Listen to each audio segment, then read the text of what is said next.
Greetings, this is Warrior King, and the time has come for the lions and the lioness to tell their own story. This is the lion's voice. Give thanks and praise for the wonderful blessing that's been poured on me. Give thanks and praise. Jah use I as an instrument to set the people free. Jah give her the power to chant. Jah give her the power to chant. Ras Tafari, the lion's voice. Bigger. I'm Nana Farika. The time has come for the lioness to tell her story from her viewpoint and tell the world who Queen Omega is. This is the lion's voice.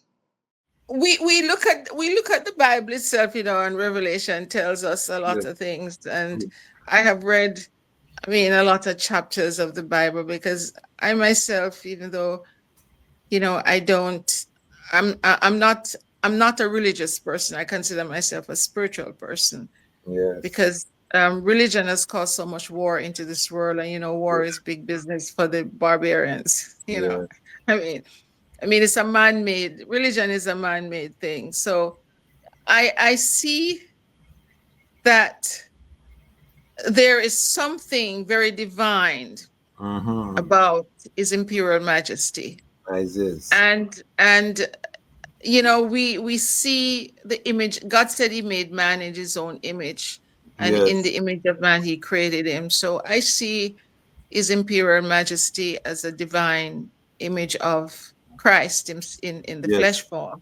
Yes. Because and Empress meaning a woman who gives up her crown for her country. I mean, how blessed can anyone be? It's a saintly act. Yes. So I know that we all have a purpose in life. And I know that I have a purpose myself. Some of us are born to serve, and some of us are born to lead. And at this point in time, I have to acknowledge greatness. Yes.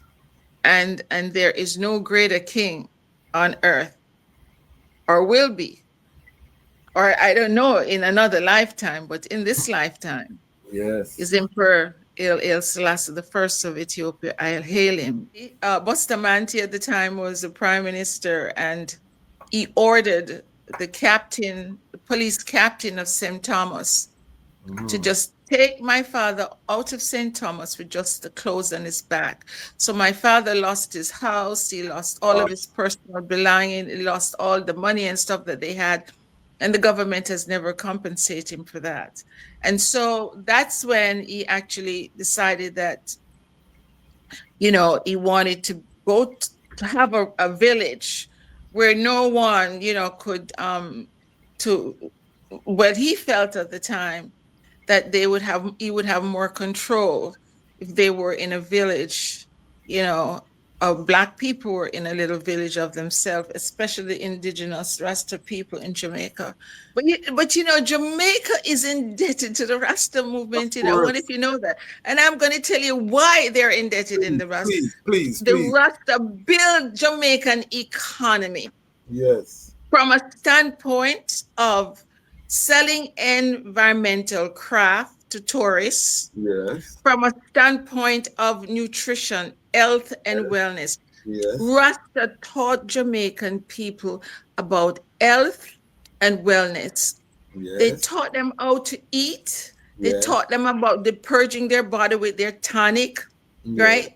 They taught them how to grow food, because most of them in Jamaica didn't know how to grow food. Rasta taught them all about the herbs in Jamaicans, about the herbs of the field, especially, their ganja, which is not just for smoking, which they use for their religious belief, but also for medicine. They were preaching the gospel about ganja for medicine, because even the Queen of England, she got the news from Rasta down in Jamaica that she was using, because I hear that she was suffering from all kind of menstrual cramps and all of that. And it was the ganja that helps her along the way as a female. you have to understand that my father was only human, Yes. because I don't believe that there's any other black man in Jamaica who have gone through the amount of atrocities and have gone to jail and, you know, prisons for so long. I mean, when you see a man who has flesh and blood like everyone else, and one of the worst things that has happened to him is when they locked him up in Bellevue, because my father would just say what he means and mean what he Yes. says. I mean, Yes. the Caucasian man was no one to my dad, because my dad would just say whatever I mean, he just nudges out certain words sometimes, you know, I would like, wow, this man is not even censoring anything. And most black men say, oh man, you can't talk to the white man like that. No, no, no. My dad say what he means and he means what he says. And, you know, a lot of times when he stands in front of a judge and they would say something to him and his response, you know, would just blow their mind, because they were totally flabbergasted. Just a black man come in front of them and speak such words. And they said, no, man, this is a madman. It's a madman looking at this white man to talk to him. He was mad. So let's send him to Bellevue, which they did. And that is the truth. My dad, when he was getting older, you know, he just kind of used to do a lot of reading. Yes. And there was another man from the Pan-African movement that was in London that he used to have some connection with. And he had a lot of friends in Africa. Okay. Kwame Nkrumah was also another brother of him that really invited my dad to Ghana, because my dad's family came from Ghana, from the Ashanti. From the Ashanti tribe. His father, you know, is an Ashanti from Ghana. And when my dad went to Ghana, I think he wrote the Promise Key under the name Gangungura Mirage, because his father gave him some names, Counselor the Air, you know, a Gang, and, you know, a couple other names that Yes. they gave to him. And so I think at the time when it was coming later too, even when the emperor were coming to Jamaica, my dad didn't go to see him because they were looking for him to kill him. Part of that land must become a heritage site, you know, Rasta heritage site, to honor my dad's legacy. And so the only prime minister at the time that really said yes was Bruce Golding. Yes. But he was only allocating just a portion. Yes. And we had some brethren says, no, you know, we're not going to want more than just that. So it went on and on and on and on until Portia came in, another person came in, and so it's even been still like a limbo at this point in time. So finally they gave us about 7 or 6 lots that was allotted to the Rasta heritage site. And the problem arises now where governance, where a organization called Millennium Council, saying that they represent Rasta in Jamaica, and they're seeking representation where they want governance over Pinnacle. And because of that, it has been in a limbo, you know, with the government saying the Rasta people, they're not together, they're not into harmony, they're, you know, that. So it has caused a lot of friction where it wanted to go through arbitration and all kind of nonsense for years. And I've been on the battlefield knowing to the fact that, I mean, this is all nonsense. And the government is even stalling because they have their agenda. But because I know that my ancestors is with me, I know that Pinnacle is going to become a reality, and the Rasta heritage site will become a reality. When my dad passed away, he was still living on the land Pinnacle, and I have a feeling that it was the developer that sent people to kill my dad, to stab him up, you know. And so at that time when they attacked my dad with a knife to kill him, and he was so what year was that? it's still in the eight. I think it was in the 80s. In the 80s. It Okay, was so he died months, he months. died a violent death. I didn't realize that he. Well, he actually was stabbed, and my dad was a tall. It was about 6'2", but it was at his age, it was still strong.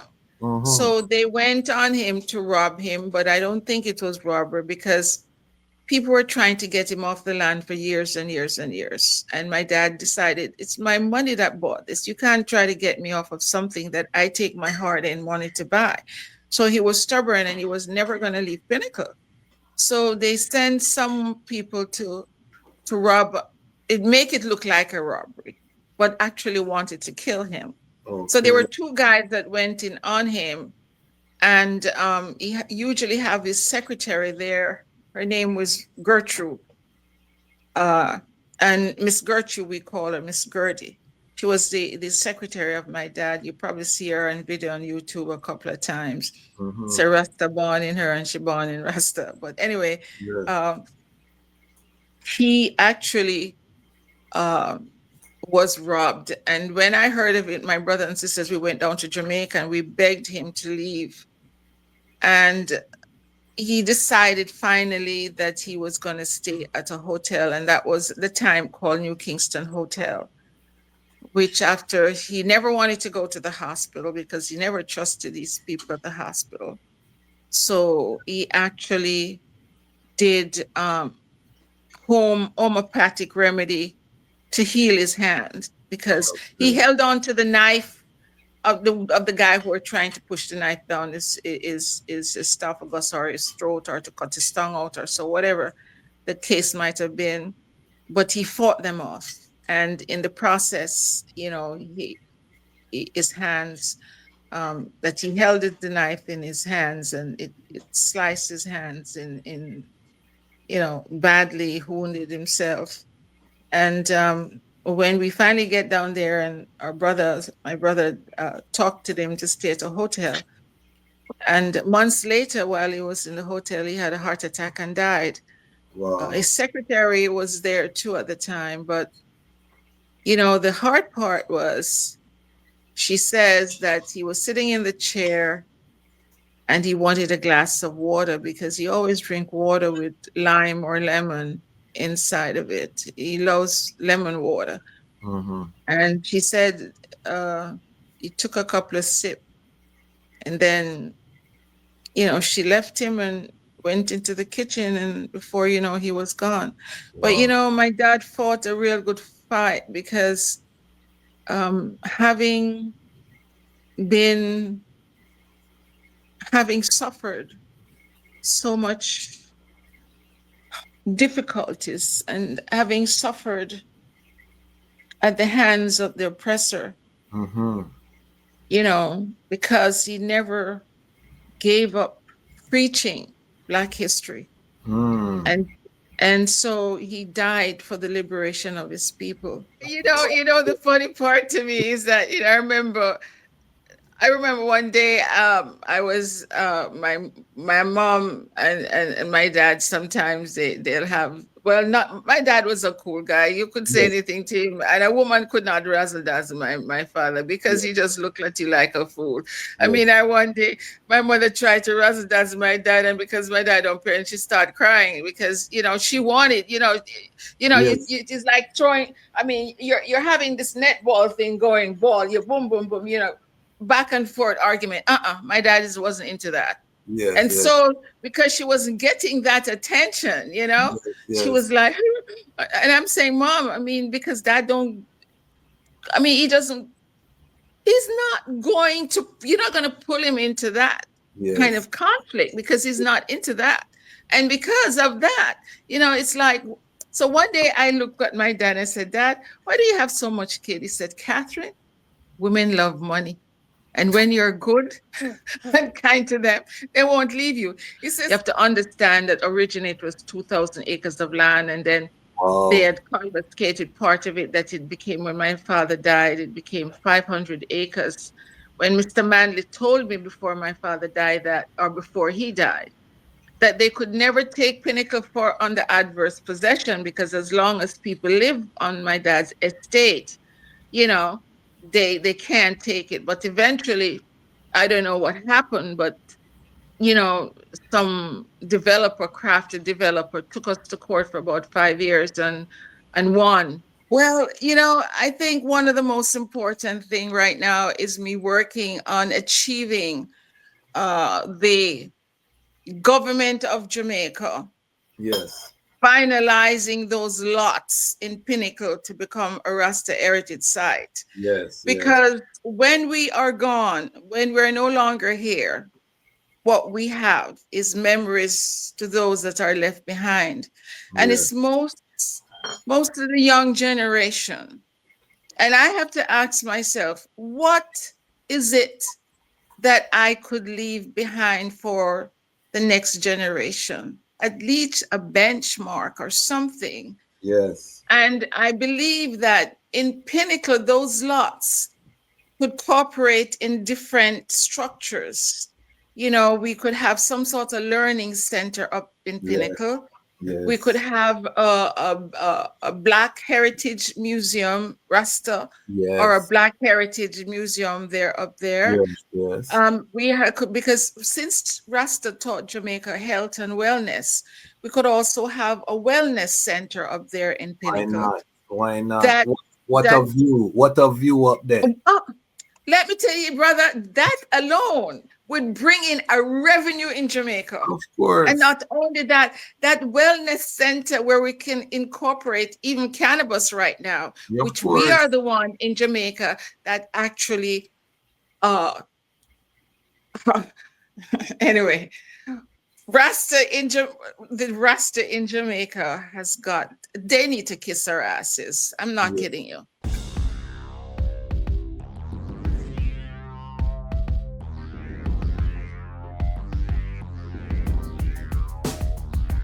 Lion voice, tell them that's the people first choice. Lion voice, make the lioness them feel nice. Lion voice, with the lion cubs we sacrifice. Lion voice, got to show the people them the life. Lion voice.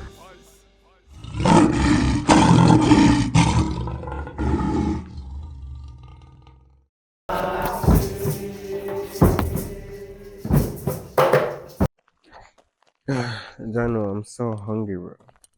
I haven't eaten all day. Like, my head started to hurt me too. Like, what could I eat right now? What about a city samosa?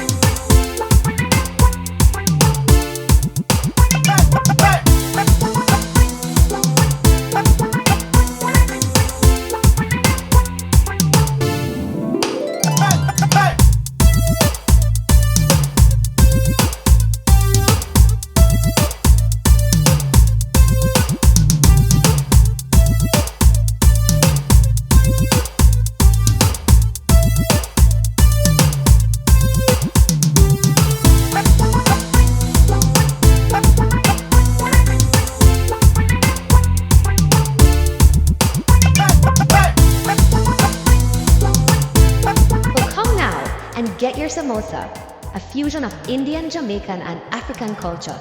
City samosas, the best samosas in the city. Ras Tafari!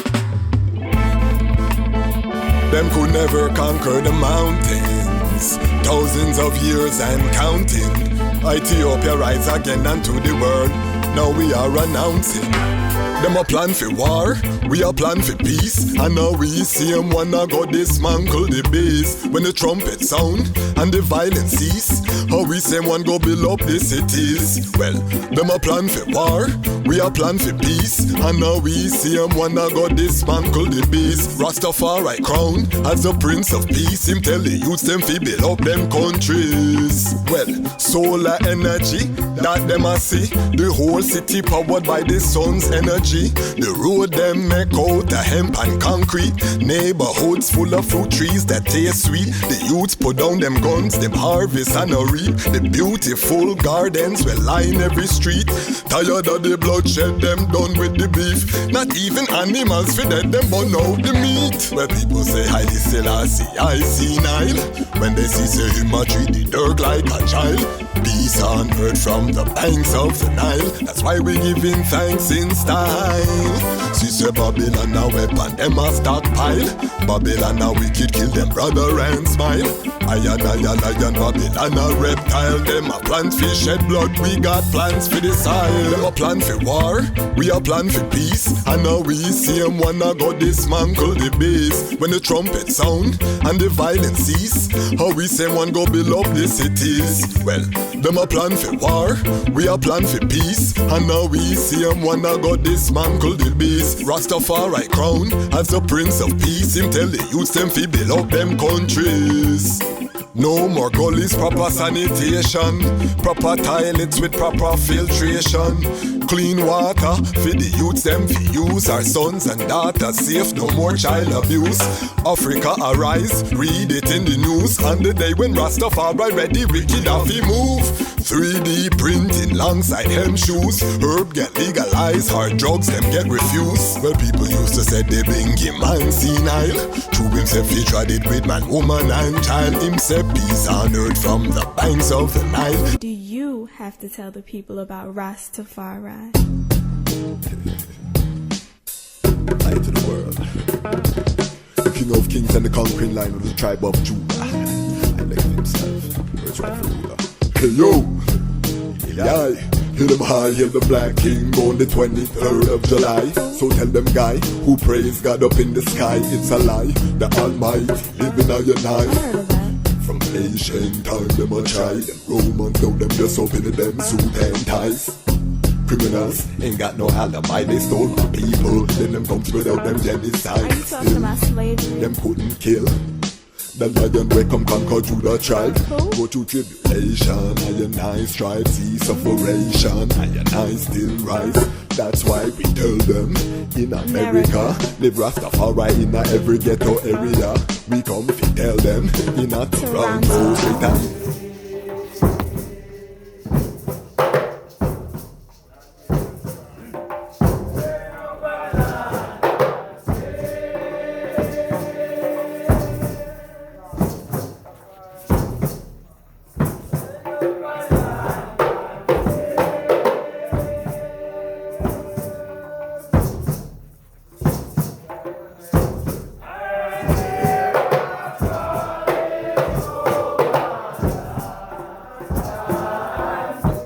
Greetings in that divine name of His Imperial Majesty, Emperor Haile Selassie I.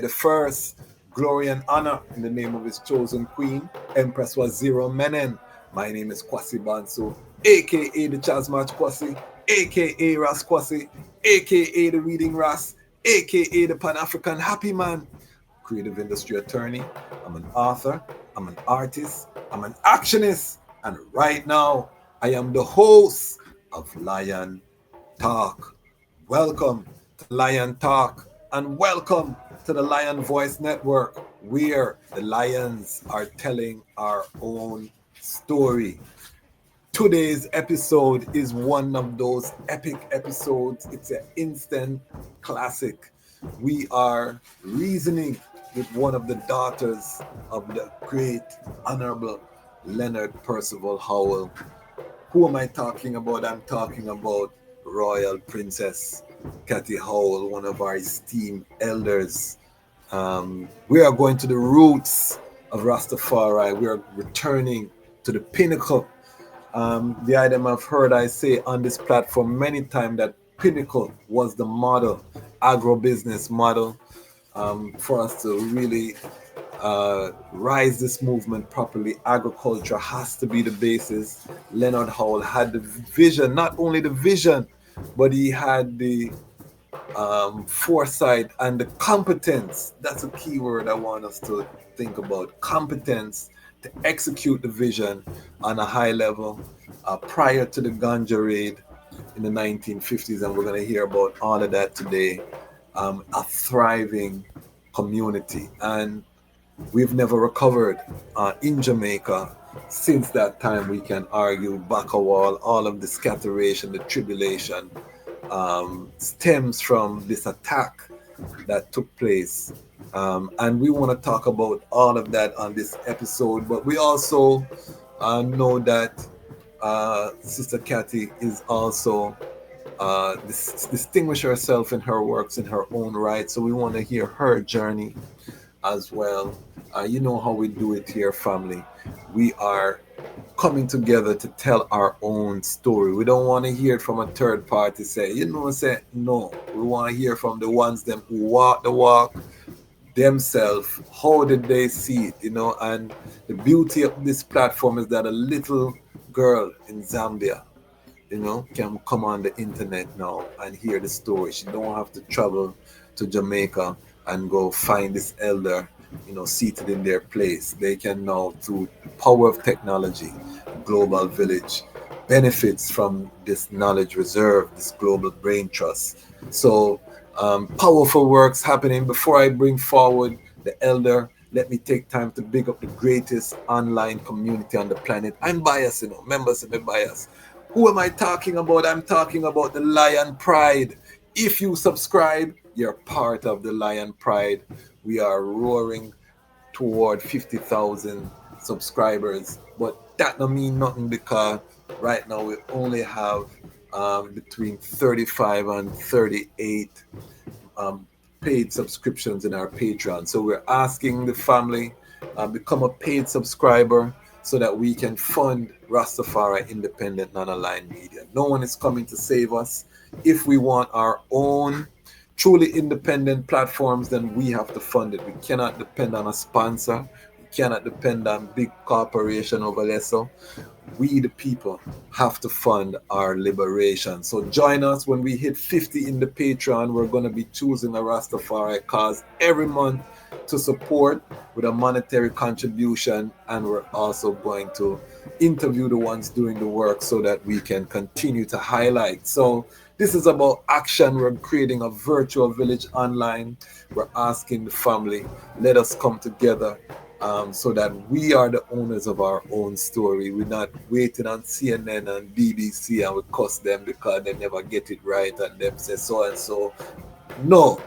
And we big up all the Pan-African platforms, but we as Rastafari also need our own platform. We have, that uniqueness, that peculiarness, that we want our own place where we can free up and feel nice too. Nothing wrong with that.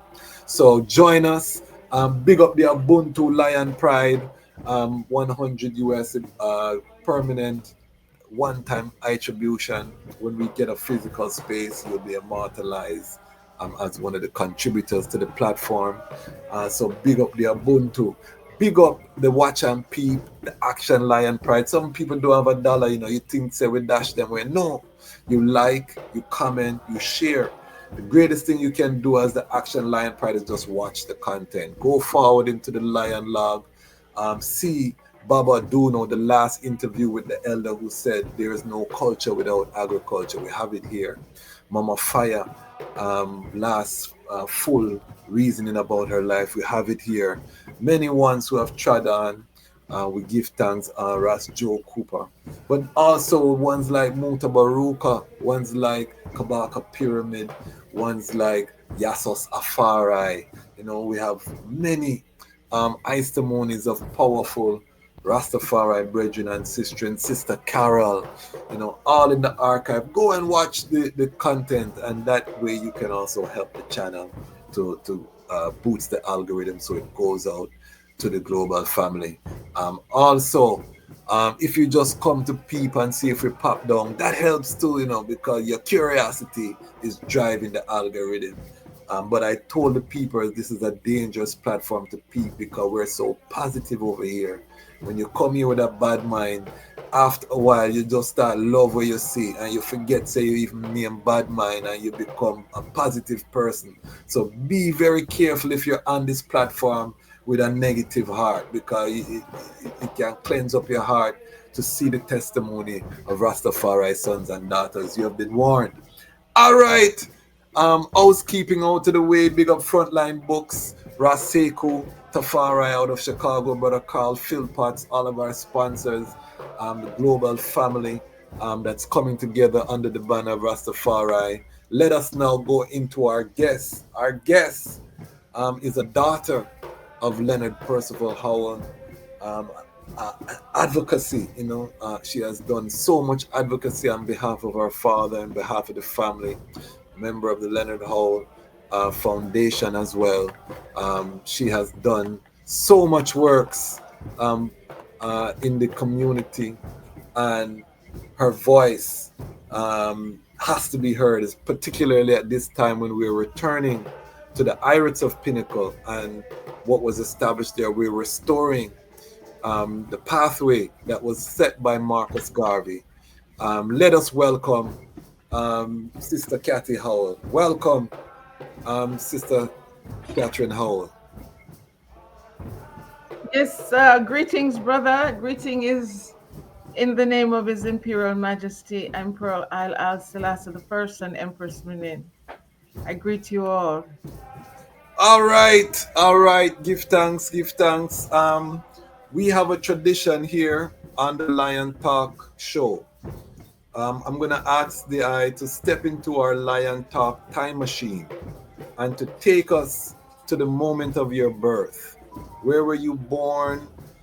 Paint the picture of your origin story. How did you come into this physical world of being? Tell the story. It's amazing what you'd say that, because this life journey has enlightened me with so many different experiences, and going that far back to my birth was just the story that I was told by my parents. So having said that, I was born in Jamaica. Yes. And I was born in the first Rasta village called Pinnacle. Wow. Where my father was, I would call him the chief of that village. Yes. Of that Rasta village. And it's actually located in St. Catherine. Okay. And on the Sligoville Road. Yes. Presently now, that first Rasta village that I was born in is now called St. Jago Hills Development, because the land has been stolen by some barbaric people. Okay. Yes, so I was born on a pinnacle. Yes. It's what I would say. It's one of the most magnificent view of Kingston, yes. Jamaica, of Kingston, St. Andrew, St. Catherine, St. Thomas, and Clarendon. Wow. And those of you who ever had the privilege of venturing up to Pinnacle will realize how this man who fathers me, the Honorable Dr. Percival Howell, finds such a beautiful place to live. Yes. It just totally amazes me. Breathtaking. Because it reminds me of where he was born too, because he was born in Redland, up in Clarendon. Okay. And it's very close to the Bullet Mountain. Oh. And those of you who know the Bullet Mountain is such a significant place, because I was told as a child the Bullet Mountain was one of the locations when ships were coming into Jamaica. You know, it's a point of identity that you have reached the island of Jamaica. But anyway, I was born in the 50s, and I remember my dad says it was the storm, 51 storm, when it was really outrageous, and my mom, when she was giving birth to me, is like, oh my God, it was for her, an experience. So I guess I was born in tough times. Maybe that's why I'm tough, tough people. Yeah, a warrior who had survived the storm, the 51 storm. My father was more of an African chief that had many wives. And there is no such thing as legitimate kids in an African village, especially with a man who was financially stable. And who loved his culture and tradition and practiced his culture and tradition. And my mother was of royal bloodline, and I remember my grandfather told me that they came from a Igbo tribe out of Nigeria. And when they came to, so she was very curvaceous. I remember my dad telling me when, at the time when he met her. So, he saw this beautiful African woman. Of course, he had other kids before I was born. And I happened to be his last child, because when he had me, he was at a age that was much older than my mom. And so I guess my mother was really happy, having an old man of his age to pregnate her and make her one of his. And they the European use words as concubines, which is really abomination to our African tradition. Especially when you're an African chief and you live in a village that you have more than one wives. My father was never a man that was bounded in Christianity, but he practiced his African tradition and culture. And he was a very kind person. So I was actually the only child from my mom. And I inherited other siblings from different family.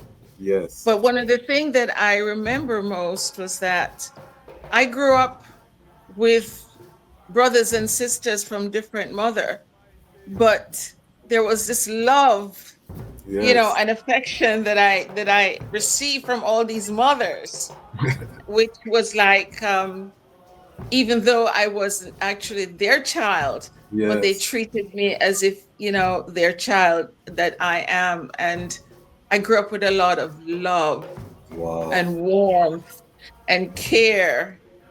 In her village, my dad had created a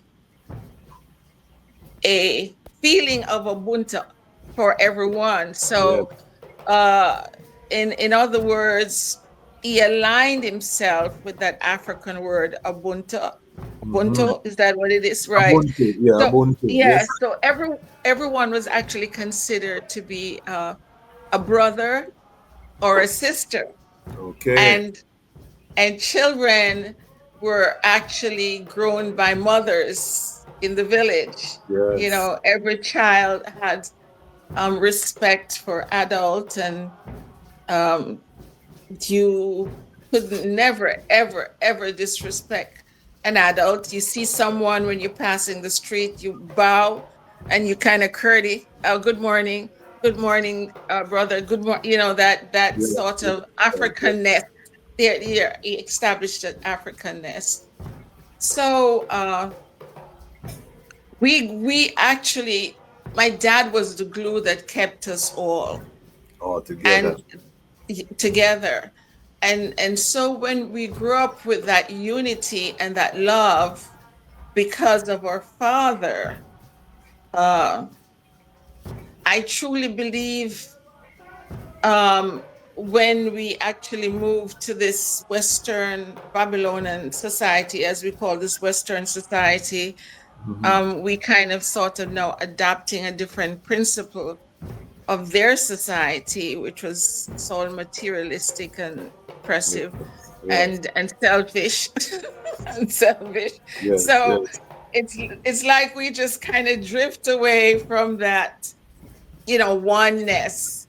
But at the end of the day, you never actually can go too far from the teaching of your parents. So when I actually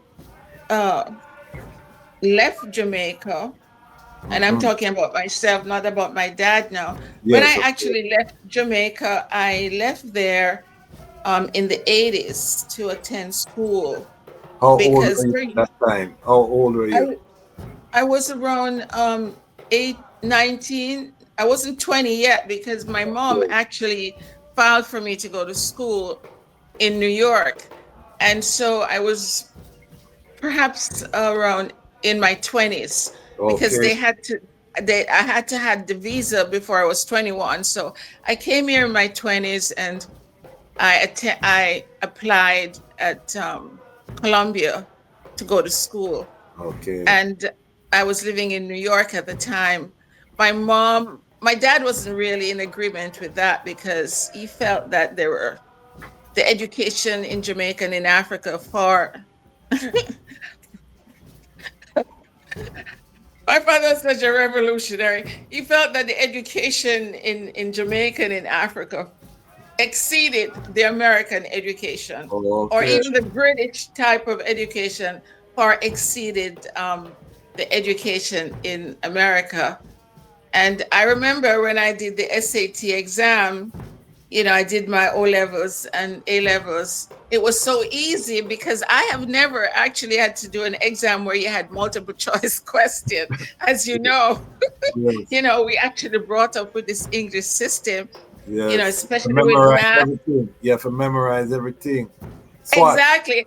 Exactly. And with math, you had to prove the answer. There was no multiple choice. So as my dad says, I went in there and I just mashed it up, so it was so easy because multiple choice question is only a dummy really that fails. And I'm please excuse me, but someone who's not really thinking, that would fail a multiple choice question because there's only 2 or 3 possible answer. And the process of elimination was easy. So I went in there and just mashed it up, and my mom wouldn't allow me to go to Columbia because she said there were 2 Jamaican there and I wouldn't. So I actually went to Cornell and then I did my studies and went into my own little business. I think I must have been 23 or 4 when I established my own business in New York, because my parents, especially my dad and grandparents, used to say, it is no good to really work for someone. It's always good to work for yourself. And it's always a gift when you can help someone to put food on their table.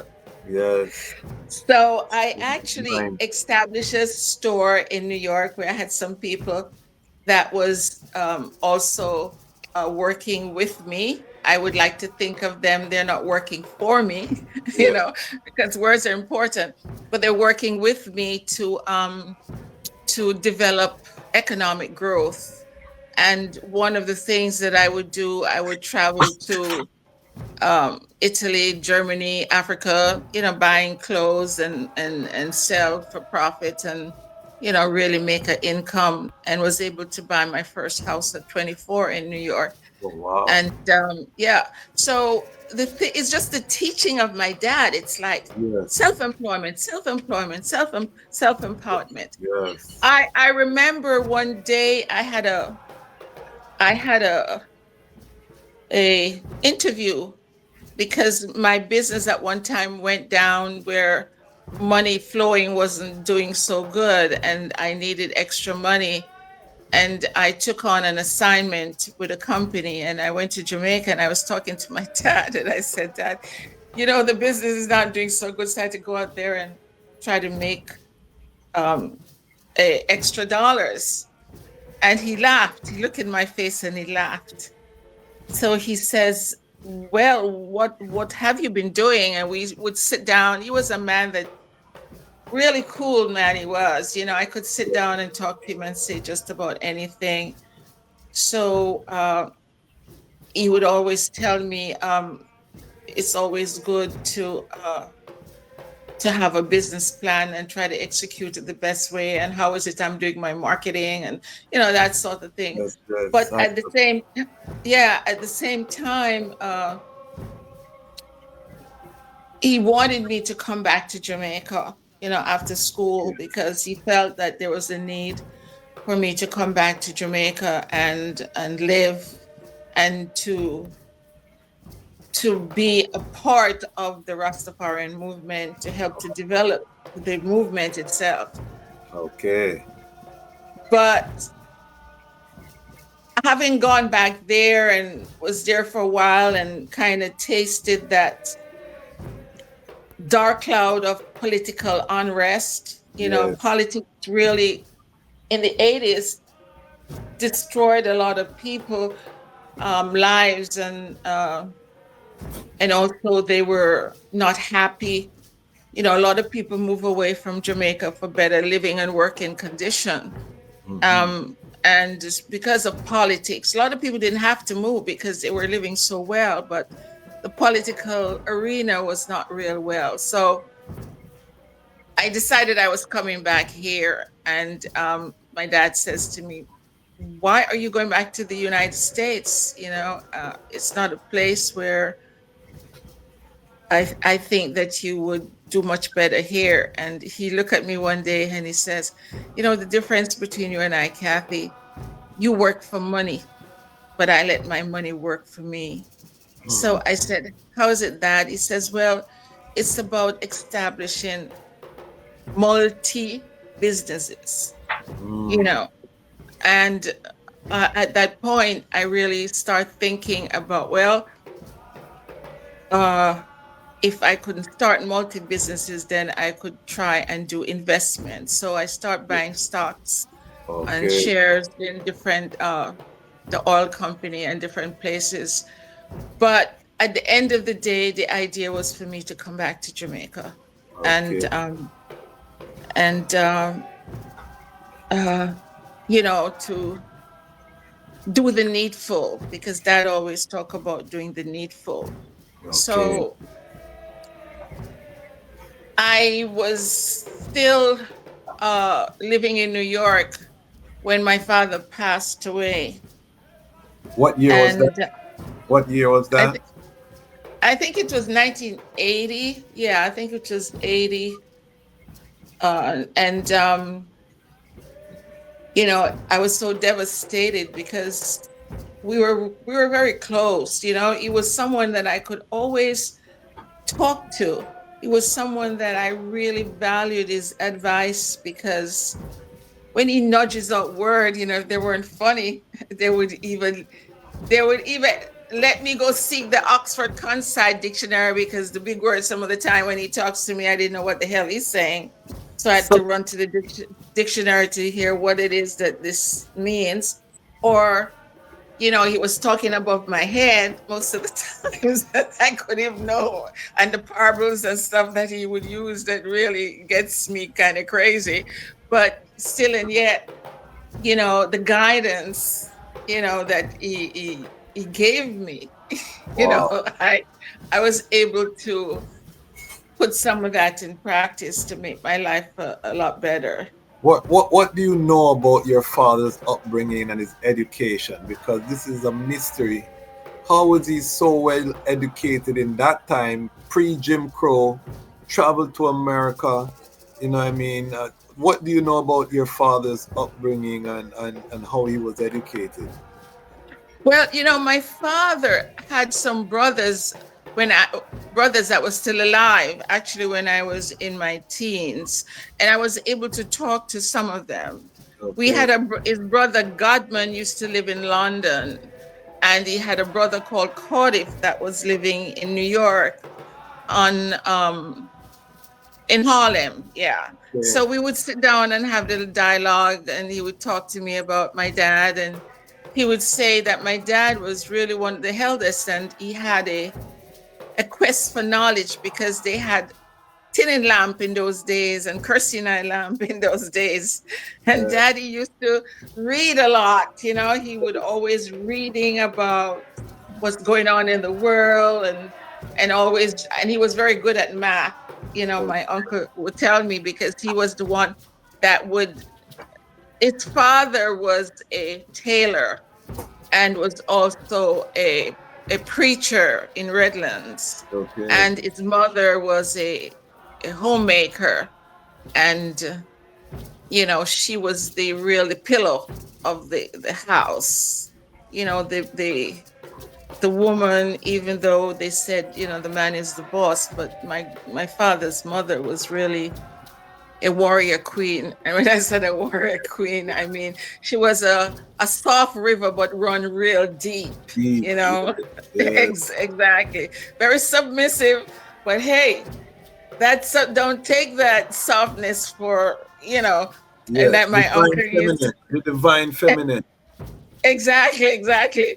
Yes. So my uncle would say that she was always pushing my dad, and then his father would also encourage him by giving him new clothes, like because my grandfather's a tailor, he would make my dad some of the most meticulously tailored suits and pants for his achievement, you know.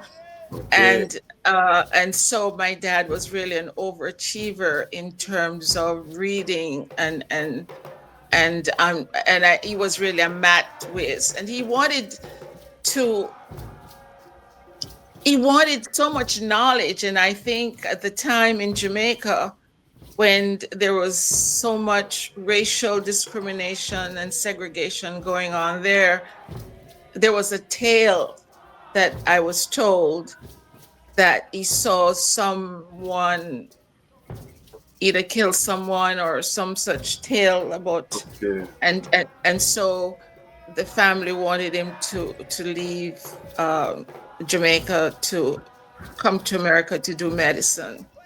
Yes, he did. But before doing that, I think he traveled to Panama. Okay. And at that time, he actually worked on ships. Okay. But his final years was spent in Harlem. Yes. Where he also established a tea room.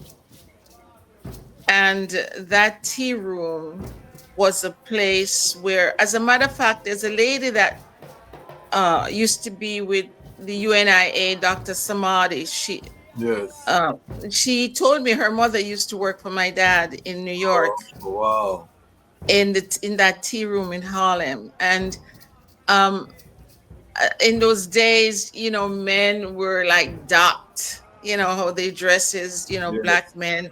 And Harlem was a place where Black people had the economic growth and development in Harlem, and they were striving and they were doing real good. Mm-hmm. And as my dad would say, you know, he believed in a person having a multi-stream of businesses, because if one business failed, then something else, you know, is going to help you to put food on your table. Mm-hmm. So my uncle mentioned to me that my dad also was into the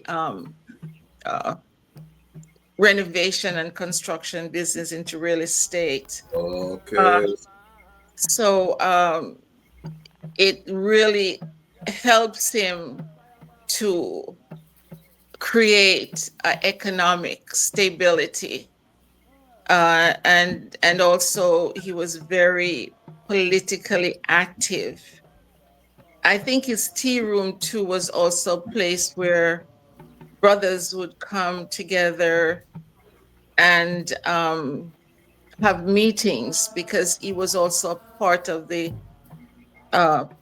Marcus Garvey movement, and also a part of the Pan-African movement with Du Bois and other brothers who later became first president of their country. Okay. Did your father know W.E. Du Bois? Do you know if he ever met him or? Well, he spoke of him with me when I was a child, but we did not go into a long conversation, because I think that he was more into the Pan-African, the people who were presently part of the Pan-African movement at the time. Yeah, but we had conversation on a lot of first leaders like Kwame Nkrumah and also Kenyatta. Yes. And Banda in Malawi, and there was another brother in Nigeria that my dad used to talk about. That was, yeah. And he was also a part of the planning of the last Pan-African movement. I think that was in London. Oh. My dad, yeah. And Dad was really a person that wanted to see changes in the Western society. And so when he left New York and went back to Jamaica, I think it was 1930, he told me. Some people say 31, but I think it was 1930 that he told me.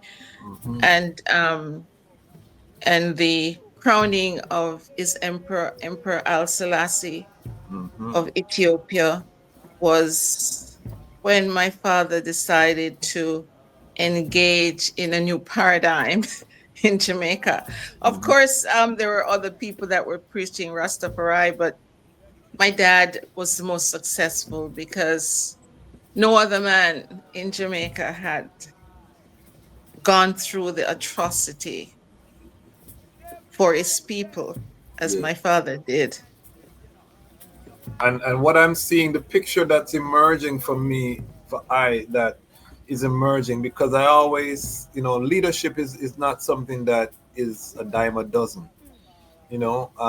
Anybody can have an idea, but to execute that idea and to get people to follow and to buy into the idea is a unique skill set. So I'm always trying to wonder, the leaders that rose in our movement, how did they master this competence? Because I have a lot of young brethren that follow the channel, and I'm trying to reinstill that, that idea of the Rastafari man. We call it the Rastafari man standard. And I think Leonard Howell was a great example of a Rastafari man standard in terms of economic sense. And my two buzzwords on this platform are budget and staff. Because I'm saying any work that we're doing as Rastafari right now, we need to consider budget and staff, because if it's not, we're not being sustainable. We're not thinking about employing people. We're not thinking about, building. And your father operated in that realm, and from what's emerging, the picture you're painting, I'm seeing clear. Now, I've heard that he was a member of a lodge. Do you know anything of that nature as well? I've never actually discussed my father, because Dad, if it wasn't about liberation, I don't think my father would have joined anything, because my father was a man that really that was really into Black liberation, and he had a vision, and his vision was was to overcome a lot of the adversities, even the living that was going on in America, among our race, people in the Caribbean and Africa and elsewhere, and the movement itself, I think, was basically a movement that was established on a positive mindset, because a lot of times, we hear about people talking about Rasta this and Rasta that and Rasta this and Rasta that. I really don't really see how, they're not conscious, because, having your dreadlocks doesn't make anything. No. I think basically the vision that my dad has was created on spirituality, social, economic, Okay. and also to awaken the value of African history, Okay. African culture and tradition, in the Western society, which he and we call Babylon. So when basically the most important mission was to return to the motherland, Okay. which was the Zion, which we call Zion, and basically to get out of Babylon, where the materialism and oppression was, and so we could live, and practice our Africanness, and lived by the guidance of the divine word of His Imperial Majesty Emperor Haile Selassie I of Ethiopia. So I was gonna ask you if did he get the concept of repatriation from Marcus Garvey and the UNIA, or did he hold that from before? I know these are things that you would have been told. I think that he held that while he was in New York, because its tea room was open all the time to brothers and brethren, because he had a purpose, and I think my dad always talk about a positive mindset that cultivate positive attitude and thought, and that you can attract positive experience. Yes. So he always also talked to me about self-empowerment and self-employment, and my belief, in a potential of my capabilities, of what it is that I can do. Another thing that I see, which is not really practicing a lot, is kindness and compassion in the movement. Act of kindness for me and empathy is very important in the movement, even when, we want to treat other people like ourselves and to be respectful. Yes. So my dad always encouraged each other so we could live a life align with the teaching of our emperor. So at the end of the day, being on this life journey, I see how the Rasta as an indigenous people has overcome a lot of adversities, Yes. even when we live among people of our own race, and in the Caribbean and elsewhere, our people has gone through so much struggle and difficult times. We are people that have so much strength and optimism, to succeed. And I see how the tough time that we have gone through, and to see that those tough times never last, but we're still here, So it's really a good thing. Now, even coming back to see how my dad was able to forge ahead and to create an environment where he could unite people together, because the whole idea was unite, centralize, and organize. He did that. He did that in Pinnacle. That's and even as much as today we talk about repatriation. That did repatriation in Pinnacle because we all had an identity card, like a visa card, like a passport. And it talks about what profession you were. So when you're ready to repatriate, then, you know, people know the kind of job you do and so forth and so on. And one of the things is Daddy always says, you can't leave an island and go on a continent broke. So the whole idea was economic growth and development. And how did they do that?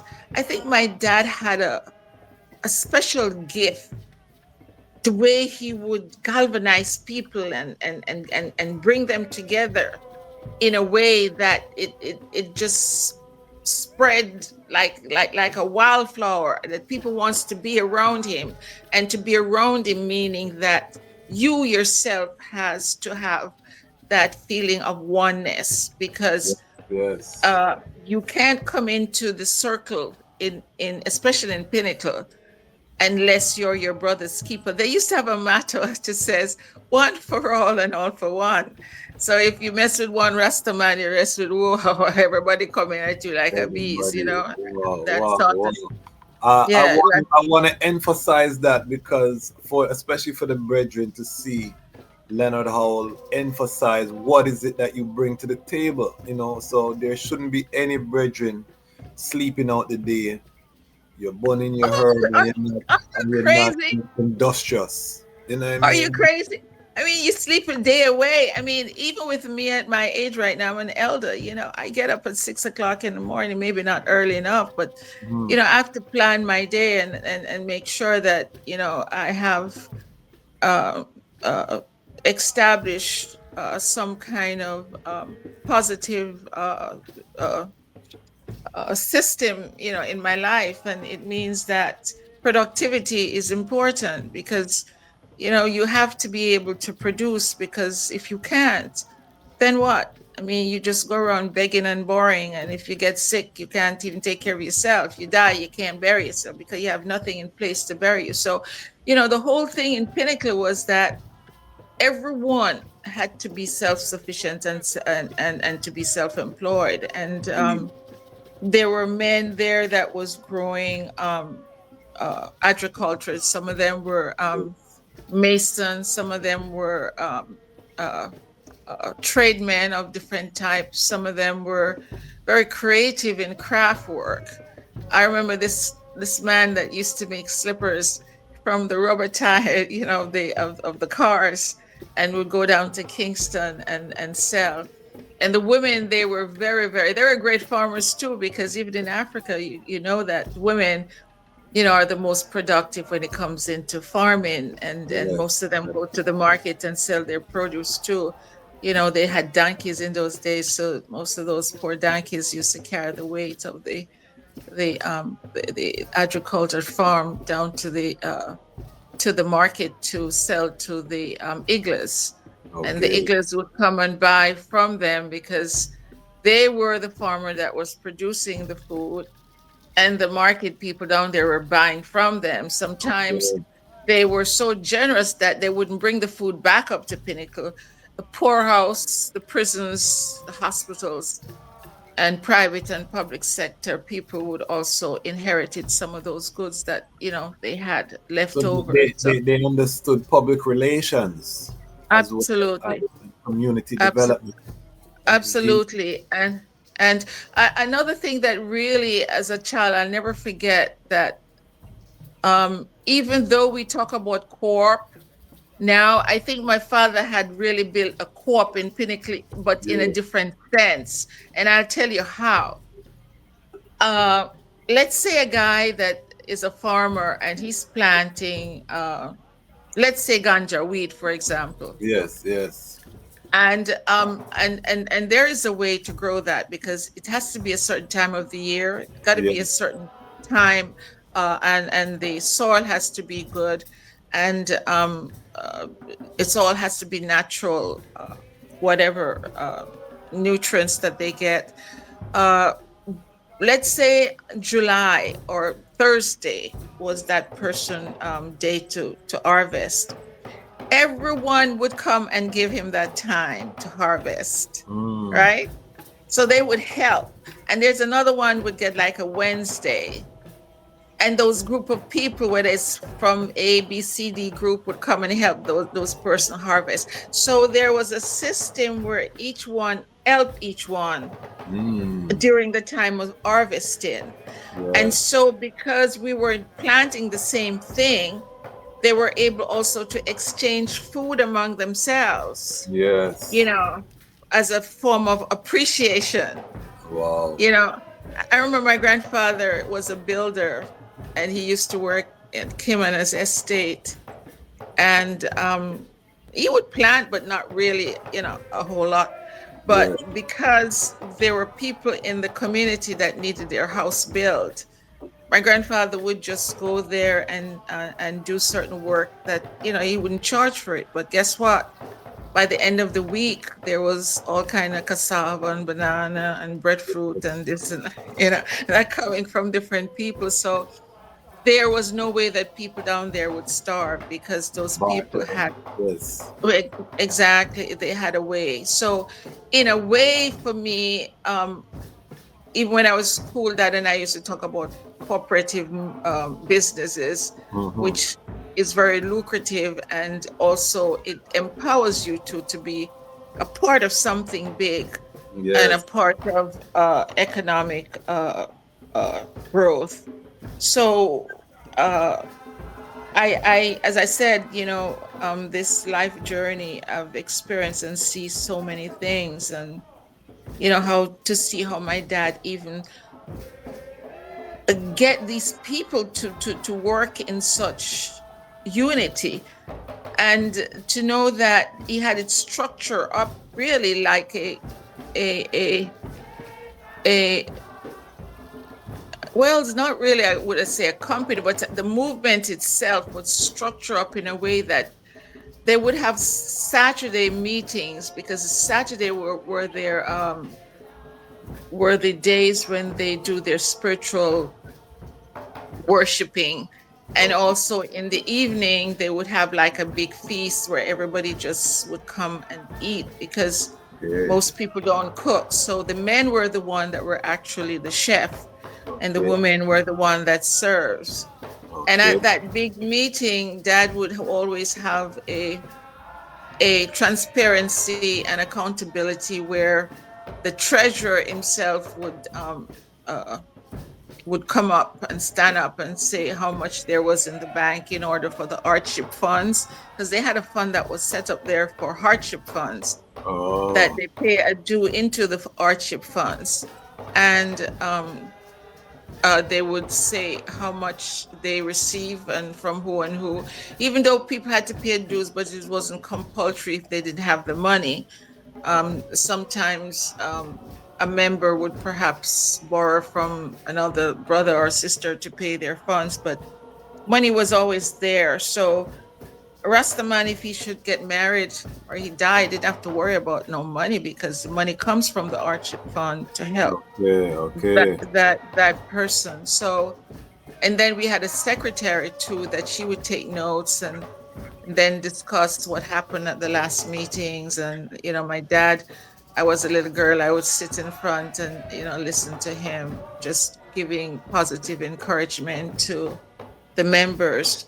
And there was an umbrella in Pinnacle that my dad established, which was called the Ethiopian Salvation Society. And under the Ethiopian Salvation Society was that umbrella that they were going to repatriate to Ethiopia. And my dad did invite. There was a woman, I'm trying to remember her name, Mama, oh God. She was from New York, that she was part of the EWF that came to Jamaica and was trying to set up a lot of locals down in Jamaica to for repatriation, because the emperor's given land I think it was 500 acres or more of land for Africans in the diaspora to come back to Africa. And so I think my dad was part of one of the locals there. And with the EWF and the Ethiopian Salvation Society under that umbrella, you know, they were definitely anticipating going back to Africa. But I remember as a child, I remember there were some people who actually went back to, I think it's Sierra Leone or somewhere, or Liberia. Yeah, yeah. I think there was a time, if I'm not mistaken, that they actually went back and, but the government of Jamaica would not allow that majority of people to go back. And I think that was one of the problems my father had in Pinnacle, because they thought that my dad was running a state within a state. Yes, yes. He became a major threat. Yes. This is absolutely. why I'm always fascinated by where he achieved that competence, because we really haven't seen a leader yes. that within Rastafari since, you know. Yeah, amazing. It just amazes me. I think he was just sent, you know, you're right. I'm trying to figure that out too. And I haven't really seen a force of that magnitude or a leader of that magnitude in the movement that has galvanized all these people and have motivated them to do the needful. You know, right now, the only brother I see in Africa is Abraham Torres. Yes, yes, we talk about him enough here. Now, to be fair, I have to big up the Honorable Priest Fagan. This Rastafari School of Vision has built a nice, thriving community up in the that brother too. I see that he had a calling on him, and you see, brother, I think. You know what I think? I think that in this life, there's some of us that are appointed and anointed by the ancestors to do the work. And it's not many. You know, they're chosen few, I think. Yes. But within self also, you know, one has to acknowledge that that you have a calling, and it's important to you to value yourself, you know, as an African, knowing who you are and where you're coming from, because this Babylonian system has created such a evil shadow that encourage us to feel as if we are inferior, or to think that we are inferior, especially when they gave you the blonde-haired Jesus, you know, that most of us, some people have on their wall, you know, and the lies and the stories that they tell us. Because, you know, I've always wondered if people don't really stop to think that if this Jesus that they say that, you know, is their Messiah, how is it that he has blonde hair, blue eye in a country where the climatic condition, the sun is always so damn hot down there? I mean, and it's North Africa. It's North Africa. Exactly. I always say that the Hebrew, when you read the Bible, there's no testimony of the Hebrews of them migrating from the north, which would be what you would expect if they were of European descent. They would have a story of going north and being in the north, but they are always southern people. So exactly, you don't get that from Adam straight up. And what they call Mesopotamia, which is the cradle, you know, that was the kingdom of Kush. So we know exactly the Mesopotamians, Iraq and Iran and them places were black African people. So there's just no way that they and then you have His Majesty bloodline, you know, coming from Ethiopia, the Solomonic line. The only place Exactly. we see that on earth And is, we know that he was black and comely. that is it. That is it. So So yeah, so everything just connect.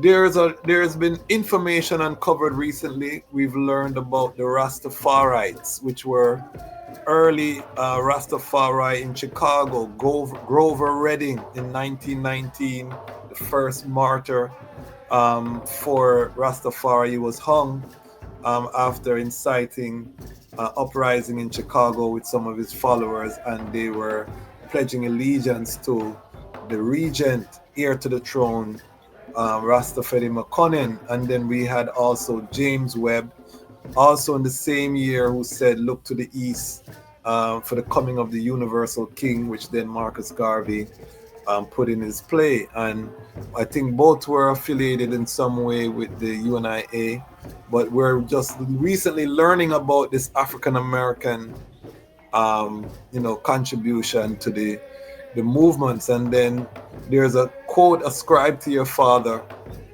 in the Gleaner that says that he met the Rastafarites in his time in America, and upon returning to Jamaica he preached its tenets.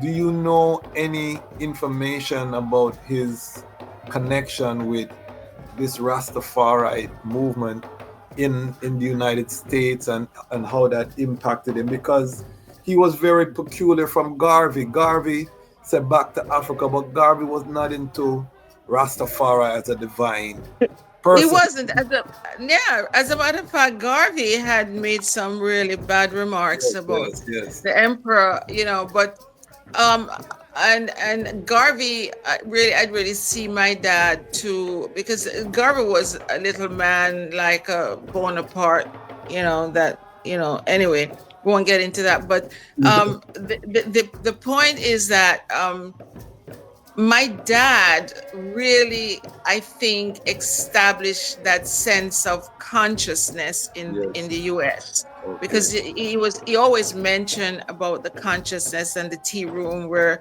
his brethren, they used to come together and have meetings and sit down and like an underground thing, because they had basements and stuff there. Okay. That they would have different meetings. So in a way, I would imagine too, because in those years, at that time, Black consciousness was just, a vibration of what was, and I just knew that people were advocating for liberation.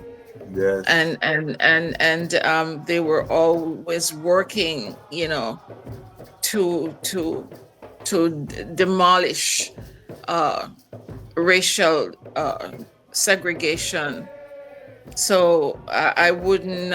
My dad, never actually sat me down and mentioned to me that, But it's just that what I knew when he came to Jamaica, and from what he told me. But I wouldn't be surprised, if his motivation came from,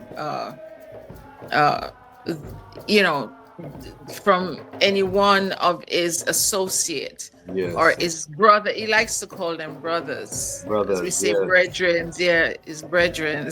We said brethren now, but yeah, is yeah. So it has been a journey, and I think one of the most touching moments of my life is when my dad came to Jamaica and started preaching. Yes.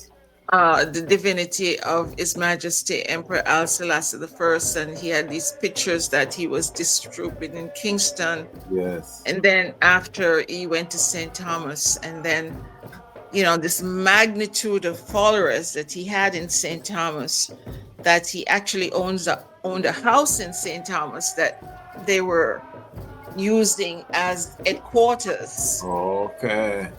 And I think that was in Seaview or someplace like that in St. Thomas. And the Ethiopian, I think it was the 1st of January that we have the Ethiopian celebration.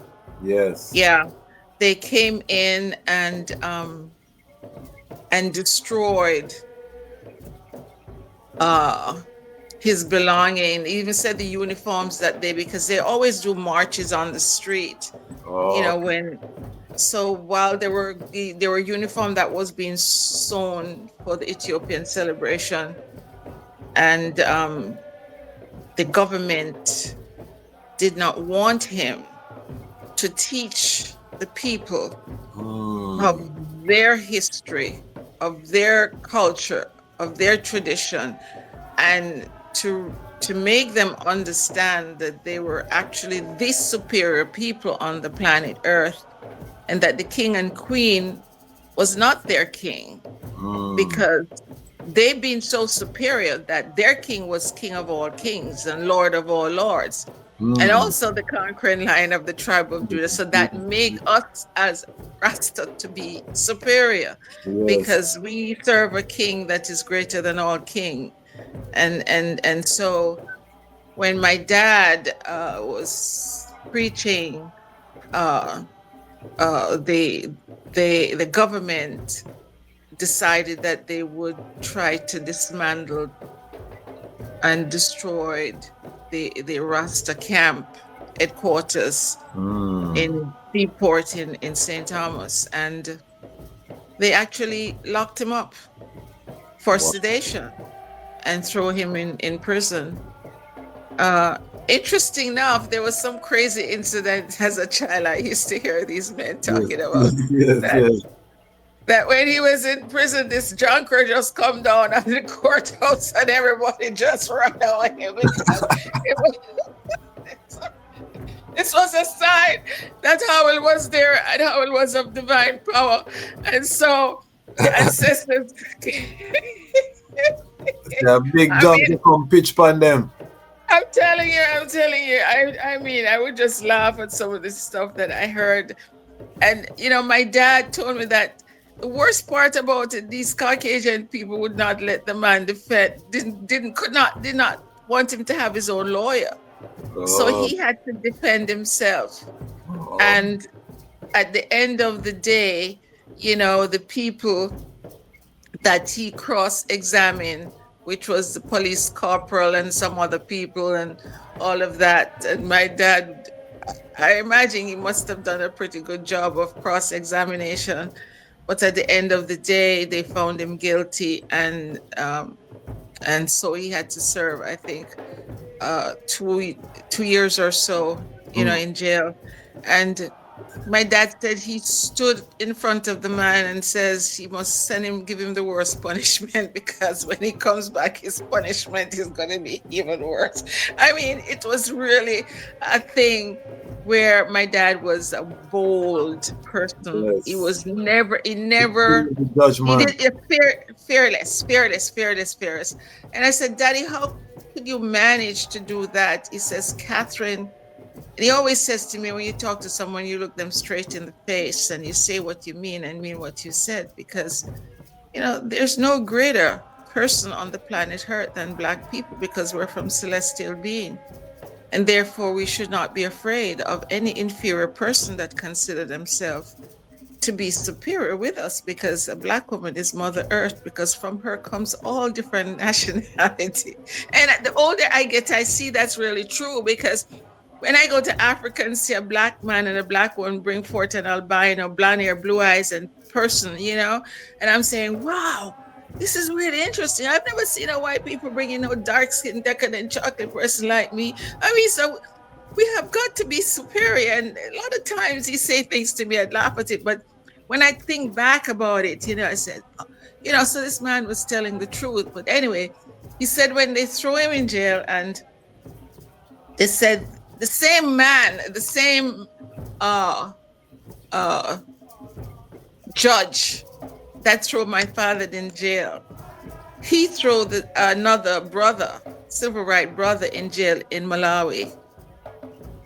And so my dad says, and they wanted him to stop preaching, and my father said he's never going to stop preaching. So, you know, they throw Shadrach, Shadrach, Meshach, and Abednego in the fire. Oh, And they yeah. didn't get, yeah. So he said, he is mine going to jail? And he said he went to jail and did his time and came out. He says, as a matter of fact, one day the door just go boom. I don't know if the wind or what it is, but it opened the prison door. And he said if he wanted, he could have just walked out there, you know, and go on his merry way, his merry way. But he did his time and came back. And when he left St. Thomas, Manley, Bustamante at the time was the prime minister, and he ordered the police captain of St. Thomas to just take my father out of St. Thomas with just the clothes on his back. So my father lost his house, he lost all of his personal belongings, he lost all the money and stuff that they had, and the government has never compensated him for that. And so that's when he actually decided that, you know, he wanted to go to have a village where no one, you know, could, well, he felt at the time that he would have more control if they were in a village, you know, of Black people were in a little village of themselves, especially the indigenous Rasta people in Jamaica. And so Pinnacle, I think, was established, I think was late 30s. And so he had established it under the Ethiopian Salvation Society. So it was a friendly society that they were under, these indigenous people, and the land that he bought with his own money. He said, you know, it was even more than 500 acres at the time. But after a certain period of time, you know, they tried to destroy the movement. And they couldn't really altogether destroy it because, you know, what the devil wanted for their destruction, Jah just turned it around for their good, because it just make it worse. It just got bigger and bigger and bigger because people were looking for something, and they found a divine messenger of God into His Majesty Emperor Haile Selassie, the first of Ethiopia. And it was all about repatriation, not even so much reparation, because they weren't going to sit down and wait around for reparation, you know, because they know that the Caucasian colonial people, you know, were not going to do that for them. So repatriation was always a must in going back to the motherland. Serious thing. And I think that's so key, because I always say that we're not going to get reparation until the government know that we don't need it from them. We have to show alliance, because they only negotiate with people who have leverage. You know how negotiation work. You know, when you have leverage is when you get what you want. And you know, right now we're depending on people's morals and goodwill, and they have demonstrated, you know, so clearly that is not what motivates them in decision making, or else they would have done it. Absolutely. Look at the type of paradise Jamaica could be if they empowered the Rastafari people. They wouldn't have the crime issue, they wouldn't have the violence issue. It would be a paradise, and they would be making more money from visitors from us overseas because of the Rasta villages everywhere around the island. So they're but you know, Jamaica is indebted to the Rasta movement. You know, what if you know that? And I'm going to tell you why they're indebted in the Rasta. Please. The Rasta build Jamaican economy.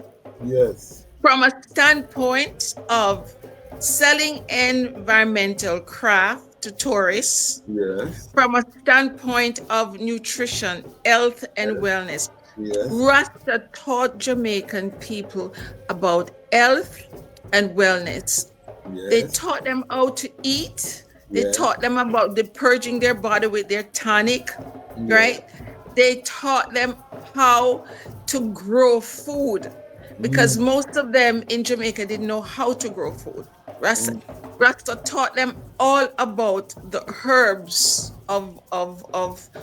in Jamaicans about the herbs of the field, especially, their ganja, which is not just for smoking, which they use for their religious belief, but Yes. also for medicine.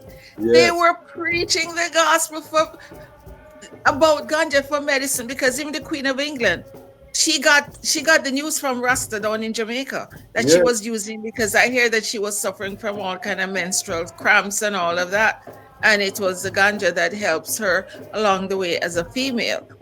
My grandfather himself was one of those connoisseurs. I remember him used to throw it on white rum for years until it becomes medicine. And for people with stomach problems and cancer and all of that, would take it. Rasta build an economy of Jamaica in their music. No other culture, no other race on the planet Earth has done that for Jamaica. Jamaican Rasta musician became international with their reggae music, and everybody now wants to come to Jamaica to go and go to the hotel, hear reggae music. Yes. I mean, you was always talking about rent a dread. White woman was talking about rent a dread because of their sexual pleasure. They thought the best way to go to Jamaica was go down there, find them, and forget them and leave back and come to America. So the economy started blooming in Jamaica in a way that it has never done until the Rasta people have opened up the minds of people who are walking into the shadow of darkness. They had no clue about health and wellness. They had no clue about medicine. They had no clue about building an economy. They had nothing. I sat down one day with Bob's the Grains and some other people, which are now Bartley. He's one of the Minister of Tourism. And when we actually enlighten them, they have to nod their head and say that is so true. And what have we got in return? A slap in our faces. I remember years ago when they had the riot in Montego Bay, and how so many of these Rastas are being killed only because they had dreadlocks. Right? The other day, the government gave them some sort of reparation in terms of some meager money for those who are still alive, into some little nursing home down in Jamaica, which it was not even much, under the Benevolent Society in Montego Bay. I mean, and not even to mention, because the people in Pinnacle that they run off of their property and run off the estate has never been compensated. After they came and they raided Pinnacle and killed all of these people and took all of these people money and steal their money and burn their houses down because they want them off the Pinnacle and wanted to destroy the Rasta movement in Pinnacle, which they didn't. They want to make it better, because one of the things they thought they were going to. This is so funny. And I look at it and I laugh about it. They came to Pinnacle to destroy the movement, right? And guess what? The people came off of Pinnacle, and now they have dissected that movement into mansions, which they had the Bubba with Dread now. They have this one vision of this, they have that. I mean, here it is now. It's like, hey, you want to kill us? We're roots. Duh. Can you kill a tree and don't kill the root? I mean, please. I mean, come on now. Get with it. And not only that, it's a global thing, growing international. Any conscious person wants to know about Black culture, because that's what it's all about. It's about your Black culture, your history, your spirituality.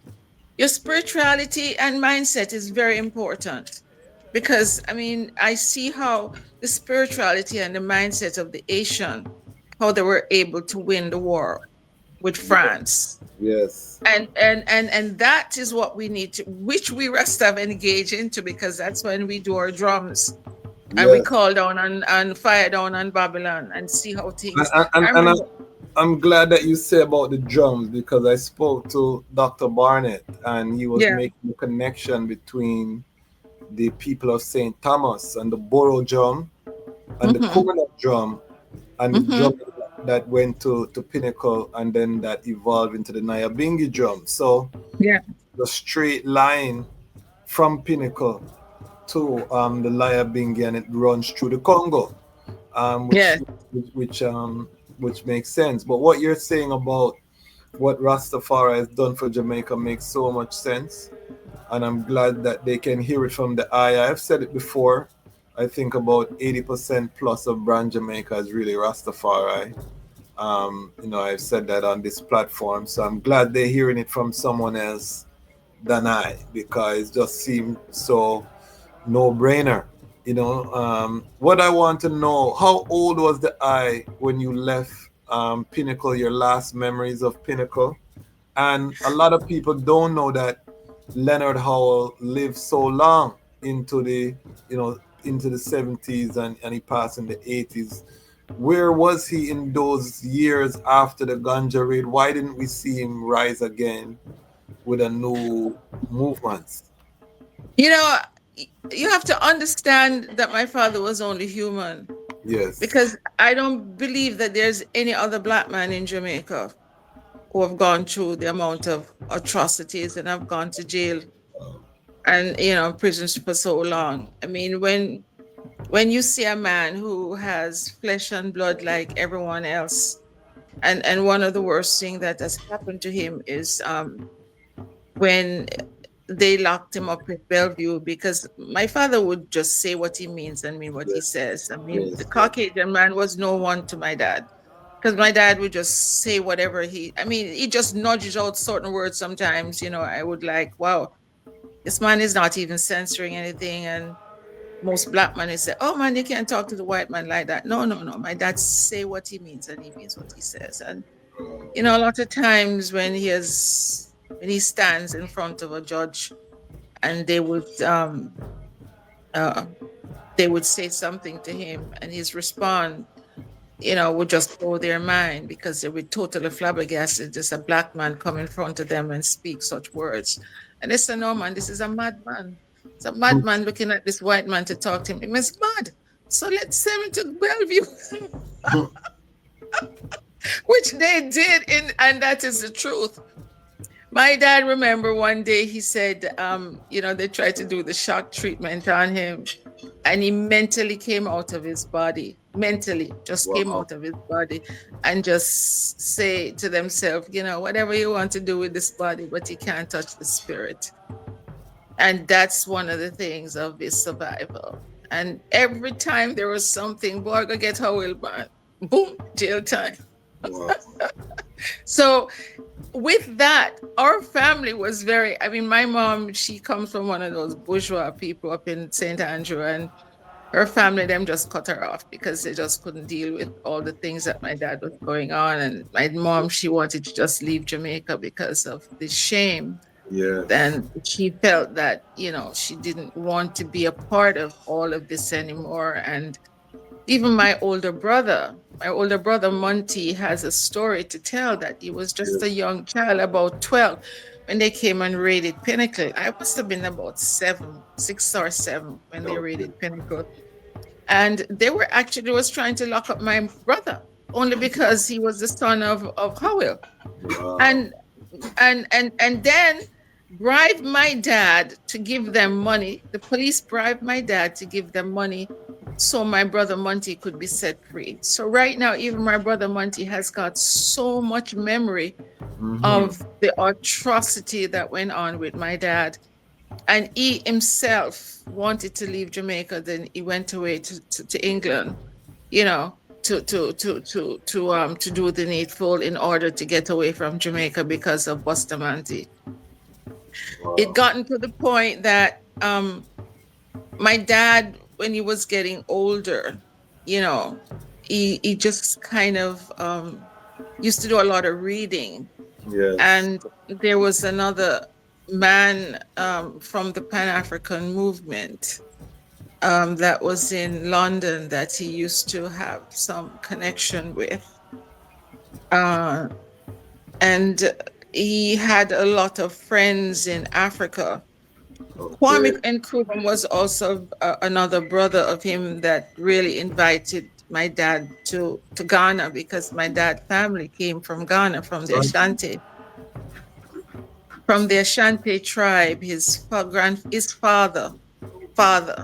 is an Ashanti from Ghana. And when my dad went to Ghana, I think he wrote the Promise Key under the name Gangungura Mirage, because his father gave him some names, Counselor the Air, a Gang, and a couple other names that they gave to him, and so I think at the time when it was coming later too, even when the emperor were coming to Jamaica, my dad didn't go to see him because they were looking for him to kill him. Because Bustamante put out an order that they wanted Howell dead or alive. So when they're looking for him in the north, my dad would be in the west. When they're looking for him in the west, he's in somewhere else, because his followers were very loyal. And there were people that was watching his back, and they know that the way to get my dad out of Pinnacle, even though he had another house at the bottom of Pinnacle, he has never really leave it. He had never really leave Pinnacle Estate, because Pinnacle is a very big estate now. You have to understand that originally it was 2,000 acres of land, and then they had confiscated part of it. That it became, when my father died, it became 500 acres. When Mr. Manley told me before my father died before he died, that they could never take Pinnacle under adverse possession, because as long as people live on my dad's estate, they can't take it. But eventually, I don't know what happened, but some crafted developer took us to court for about 5 years and won. And finally, I heard that Jamaica is a little corporation that runs with 5 families and sororities and fraternities, brothers. So if you're part of that, you could go kill anybody you want and as many people as you want. You ain't go to jail because you have that name, and you're into that fraternity. And how on earth the developer occupied Pinnacle and able to get Pinnacle, up to today, I can't even understand it, because there's no such law that would allow them to get it. But here they have confiscate the estate Pinnacle and selling it up for millions and millions and millions of dollars. And that's when I got really irate and says, enough, I'm gonna have to do something. And so I went to the Prime Minister and says, look, you guys allow these vampires to take my dad's land and did not pay $1 for it, not even a dime. Not even a dime. And here it is. Part of that land must become a heritage site, Rasta heritage site, to honor my dad's legacy. And so the only Prime Minister at the time that really said yes was Bruce Golding. Yes. But he was only allocating just a portion.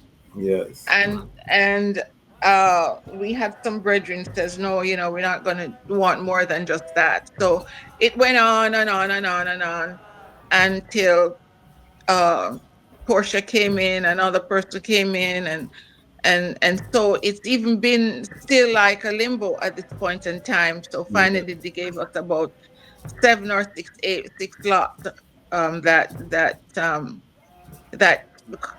that was allotted to the Rasta heritage site.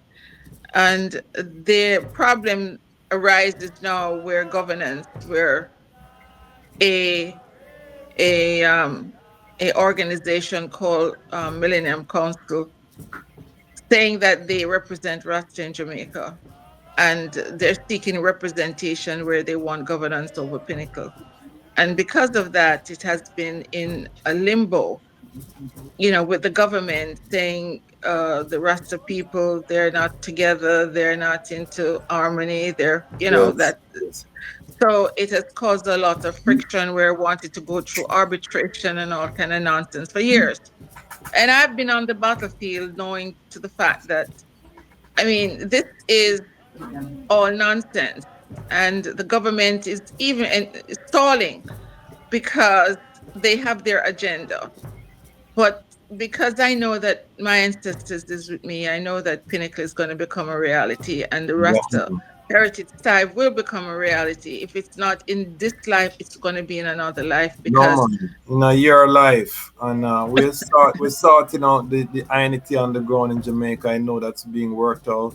exactly, Yeah. exactly. And Bubsy herself, I know, is aware and acknowledge that we have ownership to those parcels of land Mm-hmm. because even the portion of the land that the developer has not sold, which was, I heard it was 100 acres left. I mean, why not just allow us to have it to do farming? Because Yeah. we could farm a Rasta Corp and start farming that place and do something for ourselves and for our children. But it's again, as I said, Jamaica is a little corporation runs by five family, and it's always those people that is behind the curtains that are making decisions. Mm-hmm. And I guess at one time when we all went and start protesting and they saw that we weren't going to give up and weren't going to give in, they decided to give us, some hearing, some thoughts that, okay, let's listen to these people because, they have been on the battlefield with this. And I think it's only common decency, that we do something for the people, those indigenous people who have helped to build this country and who have helped to finance this country. So, so it's time. Yeah. And so at this point in time, when my dad passed away, he was still living on the land Pinnacle. And I have a feeling that it was a developer that sent people to kill my dad, to stab him up, And so at that time when they attacked my dad with a knife to kill him, and he was so What year was that? it's still in the I think it was in 80s, in the 80s. It Okay, was so he died months, he months. died a violent death. I didn't realize that he. Well, he actually was stabbed. And, my dad was a tall, it was about 6'2", but, it was at his age, it was still strong.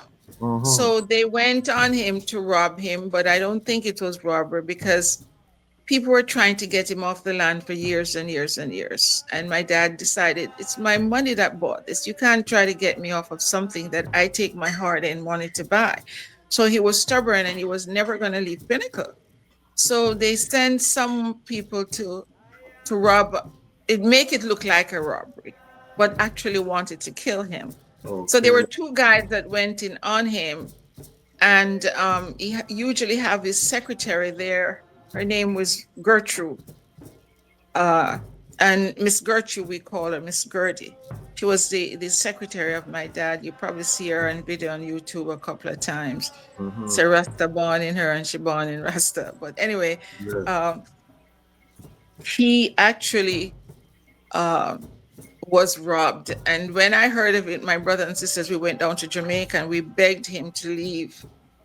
And he decided finally that he was going to stay at a hotel. And that was the time called New Kingston Hotel, which after he never wanted to go to the hospital because he never trusted these people at the hospital. So he actually did homeopathic remedy to heal his hand because he held on to the knife of the guy who were trying to push the knife down his esophagus or his throat or to cut his tongue out or so, whatever the case might have been. But he fought them off. And in the process, his hands, that he held the knife in his hands and it sliced his hands in badly, wounded himself. And when we finally get down there and my brother talked to them to stay at a hotel. And months later, while he was in the hotel, he had a heart attack and died. Wow. His secretary was there too at the time. But, the hard part was, she says that he was sitting in the chair and he wanted a glass of water because he always drink water with lime or lemon inside of it. He loves lemon water. And she said he took a couple of sips, and then, she left him and went into the kitchen, and before you know, he was gone. But my dad fought a real good fight because having suffered so much difficulties and having suffered at the hands of the oppressor, because he never gave up preaching Black history. And so he died for the liberation of his people. So his death really kept me going, knowing that it's better to die for something than to live for nothing. So in terms of your journey, one of the things that we look at on this platform are a lot of second generation Rastafari. What was your journey to Rastafari? Yes, your father is a living legend, or was a living legend during your childhood, but that doesn't mean that the child is going to follow what the parent did, and many of us as parents are dealing with this, where the children don't have too much interest in what you're dealing with. So what made the eye see the revelation of the divinity of His Imperial Majesty? What was that journey for the eye like? Well, it's interesting you'd ask a question like that because, as I mentioned to you, that my father had several kids, and I am the youngest, and none of my brothers or sisters decided to take this baton. Yes. But I took the baton on simply because, I grew up in New York, and I remember when I was in New York, a lot of these brothers came home from the war, and I saw the drugs and the discrimination and the segregation on the street, and how they were fighting for equality and justice. And I myself have gotten involved in a lot of these movement, and I too became an advocate and an activist, and started advocating for equal injustice. So with saying that, I decided, when I came back to Jamaica for a short time and start looking at the whole profile of my dad and the works that he has done and the legacy that he has left. At one time, I was really not interested, but it's like I was running away from it, but it ran to me instead. No, it's true. It ran to me, and the more I was running from it, the more it was pulling me in. And, I said, this is my calling. I really thought this is my calling because I feel that my father, in the spirit world, has handed me this baton and says, look, Catherine, I name you Catherine because you're going to catch them in St. Catherine. He's always said that to me.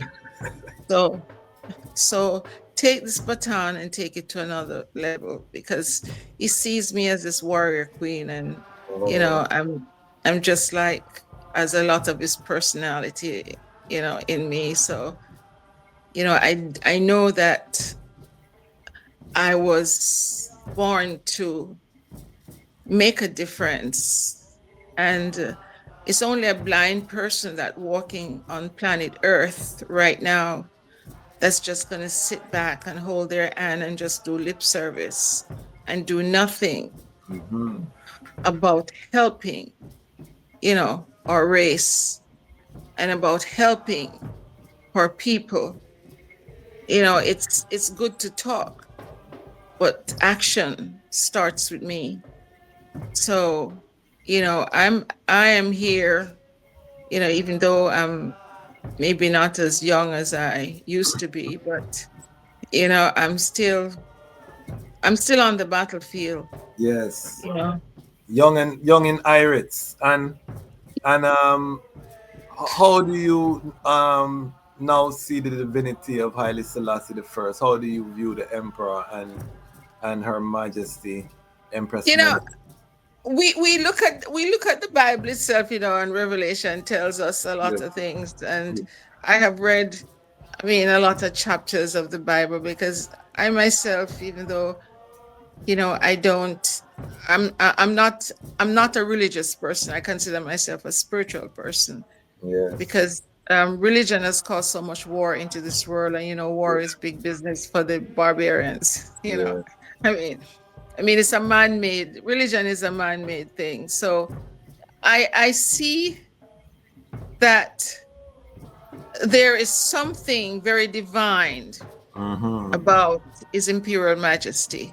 As is. And we see the image. God said He made man in His own image, and in the image of man He created him. So I see His Imperial Majesty as a divine image of Christ in the flesh form. Yes. Because and Empress Menen, a woman who gives up her crown for her country. How blessed can anyone be? It's a saintly act. Yes. So I know that we all have a purpose in life. And I know that I have a purpose myself. Some of us are born to serve, and some of us are born to lead. And at this point in time, I have to acknowledge greatness. Yes.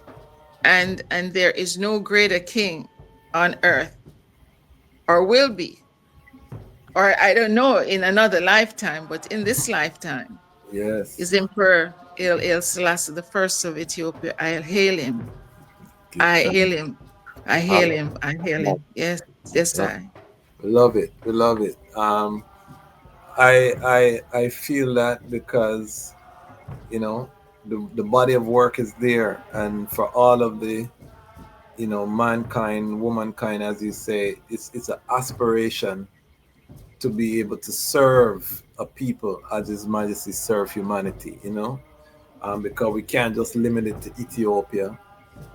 We have to look at the formation of the Organization of African Unity, but we can't just limit it to Africa, because we'd have to look at the League of Nations and the United Nations, and His bringing the world together to the reality of nuclear disarmament, of raising the living standards of the people. We're, as we record this interview, we're on the brink of thermonuclear war between the great powers, and everything His Majesty said become more relevant than ever today, because the major powers have not listened to Her Majesty. They have not put aside war as a means of resolving disputes.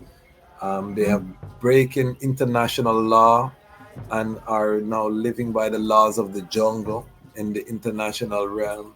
And His Majesty words still resonate there on the pages of history, which the world cannot go around, that we must become members of a new race, owing allegiance not to nation states, but to our fellow humans within the human family, and that cry is still so relevant. So when you say you hail him and you don't see a greater king, I resonate with that, because that is how I feel.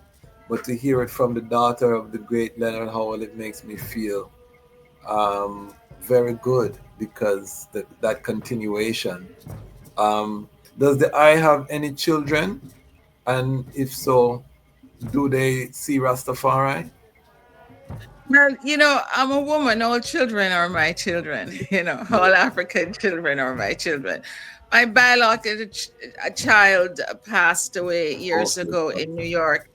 And so I go to Africa, different African countries, and try to help the youths. I've sent kids to school, colleges with my own money.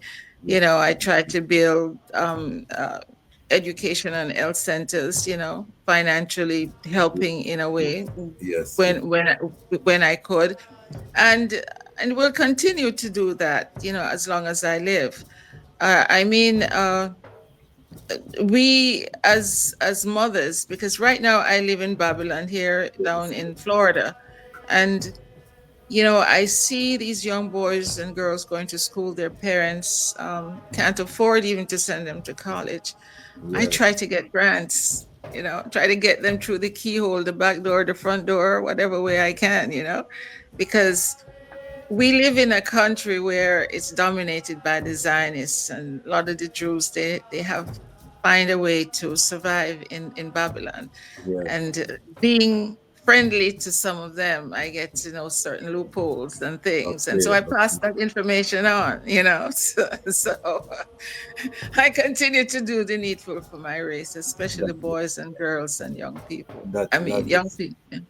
Yeah. That is so powerful. I want to thank DI for your time, for your contributions to the movement, and for you bringing, humanizing your father for us today, because I think we all could feel that warmth, the brilliance of the man. You have shared with us different dimensions that we would not have had that luxury had you not told your story. And the legend, I think, is strengthened by this reasoning, because the brilliance, the organizational mastery of Leonard Howell is something that we want to resurrect within the Rastafari man. I'm not saying that every man must have a whole heap of wives and things, because a lot of my brethren that them want here, so me have to balance it. Get your economics together, because you can't miss that part. He was economically solid. A lot of my brethren. Exactly. And the funny part to me is that I remember one day I was my mom and my dad, sometimes they'll have, well, not my dad was a cool guy. You could say anything to him, and a woman could not razzle dazzle my father, because he just looked at you like a fool.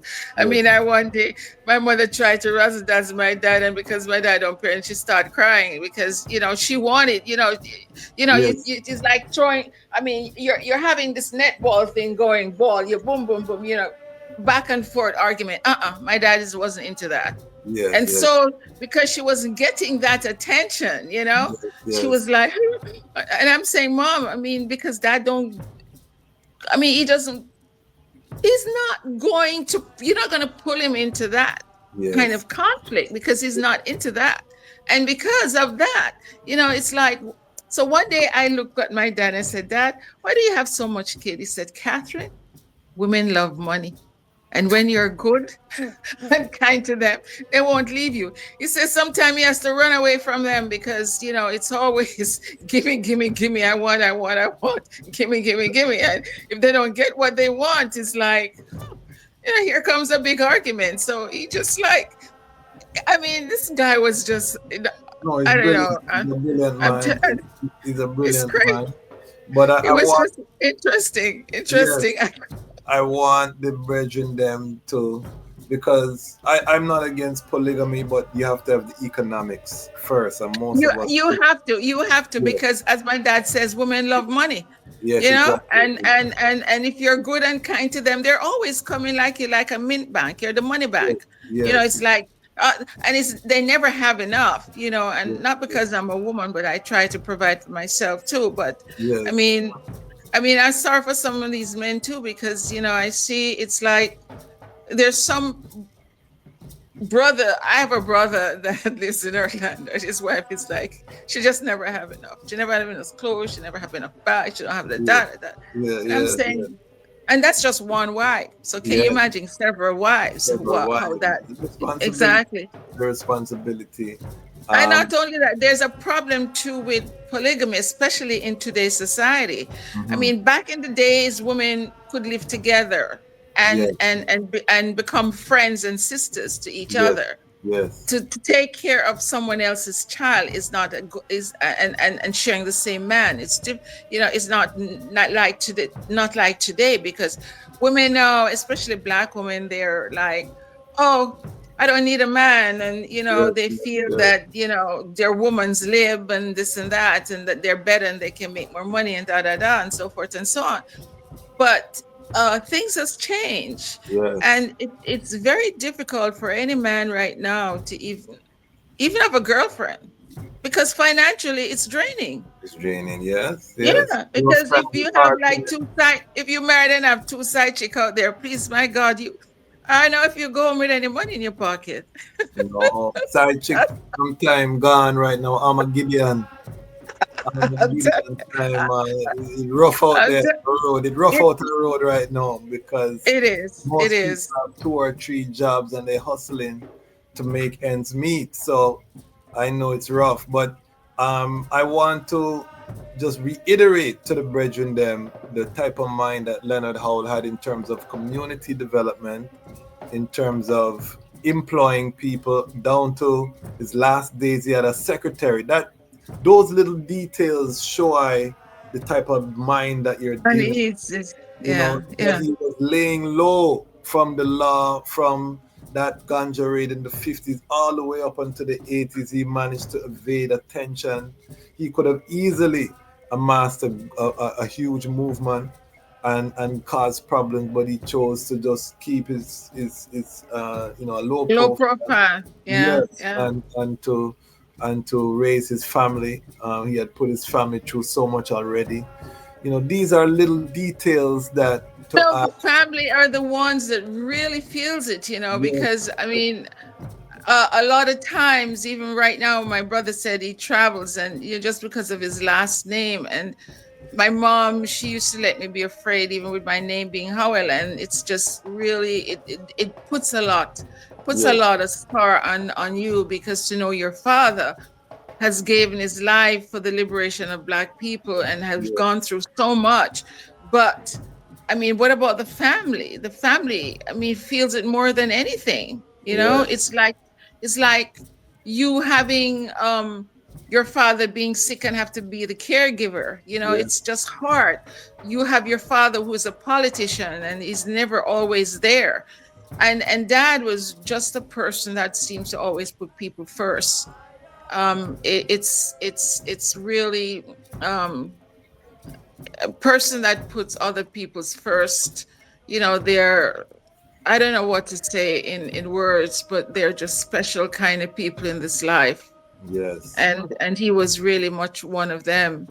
And I sometimes I would sit down and my tears would flow like a river of raindrops, or like a river that flows, endlessly, when I think about what he went through as a human being, what he suffered and went through as a human, not even for us, the children. Yes, but for the Black people, yes. I mean, I don't know if I could do it. Torture, I don't know. yes, torture, imprisonment, defamation, slander. Oh my God. So much he went through. Final words, and then also what is in the future? What would the I like to see accomplished? If I was to wire $5 billion into your account tomorrow morning, what would Kathy Howell create on creation? What would you like to see? Money not being any obstacles. Give us your vision. I would like to see a Rasta Corp. And when I say a Rasta cooperative, and corporate doesn't have to be just farming. It could be having grocery stores. It could be having fashion boutiques. It could be having bakeries. It could be having pharmaceutical companies. It could be having investors into real estate and in timeshares.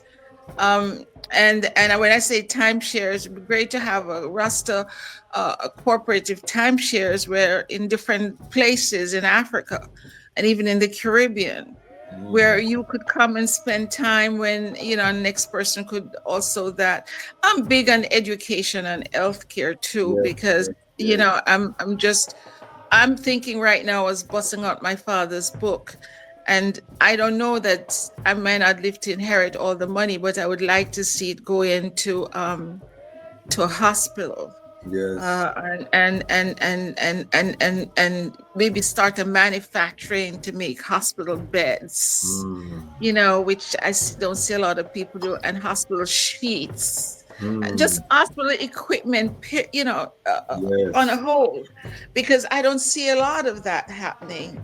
And, you know, I've never seen a hearse, you know, follow behind a bring truck follow behind a hearse. Yes. Because at the end of the day, I know a lot of rich millionaires that are very unhappy.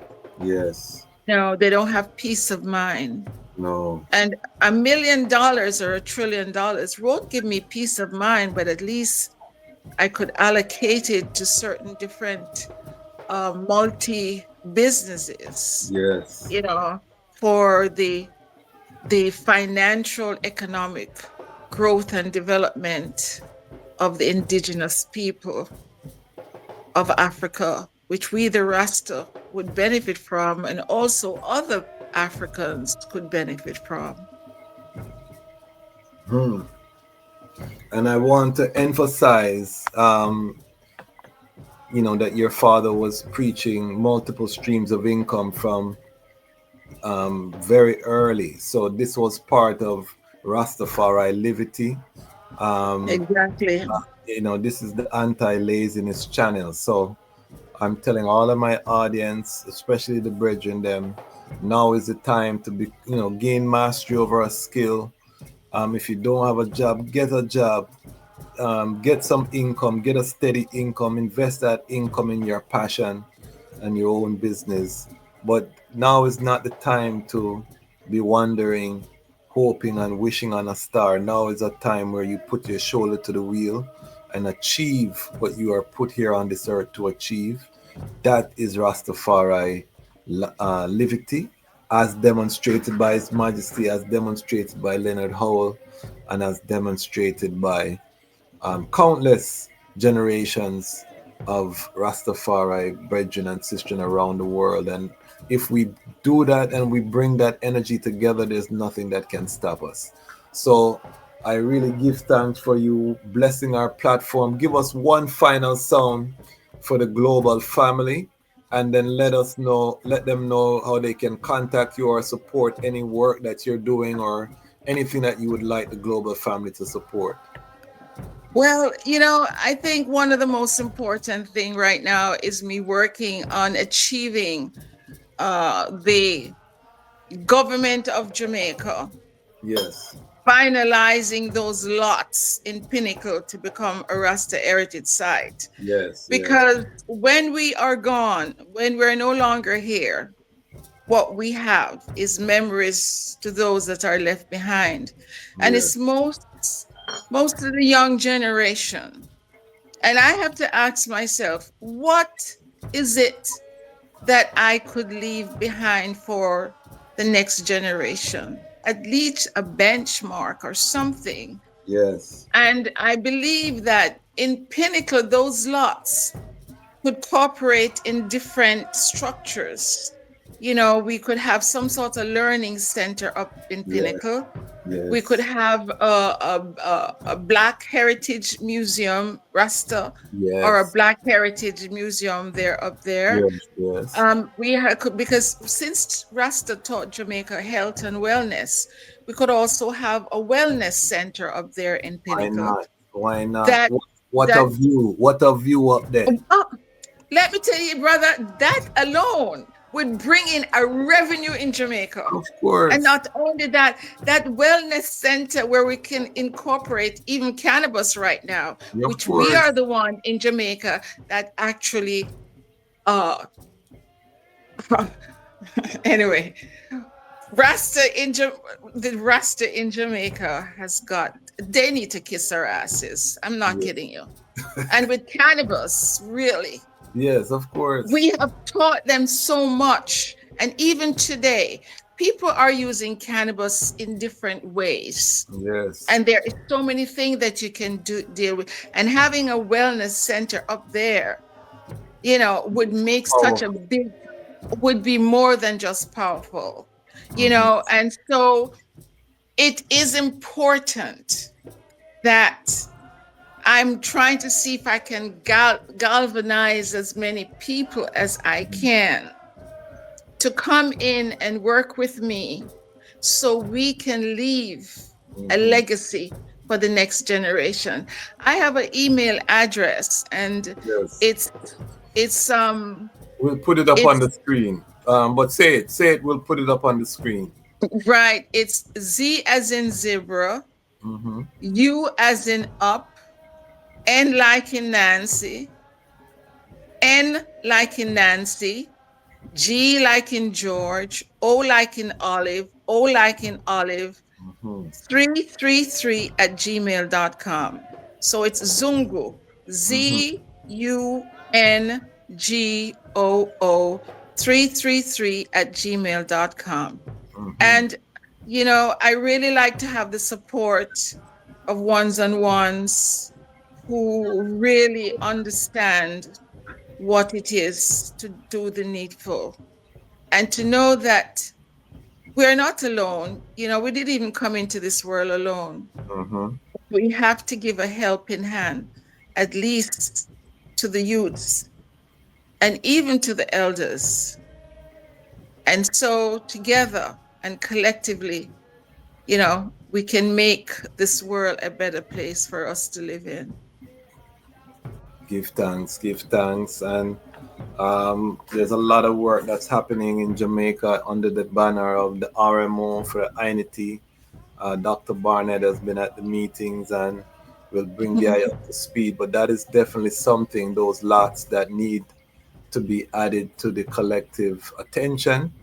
As you know, land was just granted in Montego Bay to the Coral Garden Benevolent Society. 2 lots where transfer papers were signed. We still don't have the title, but now that it's election season, it would be a good time to press to finalize that The transfer. lots in Yes, Pinnacle. Yeah, yes, yeah.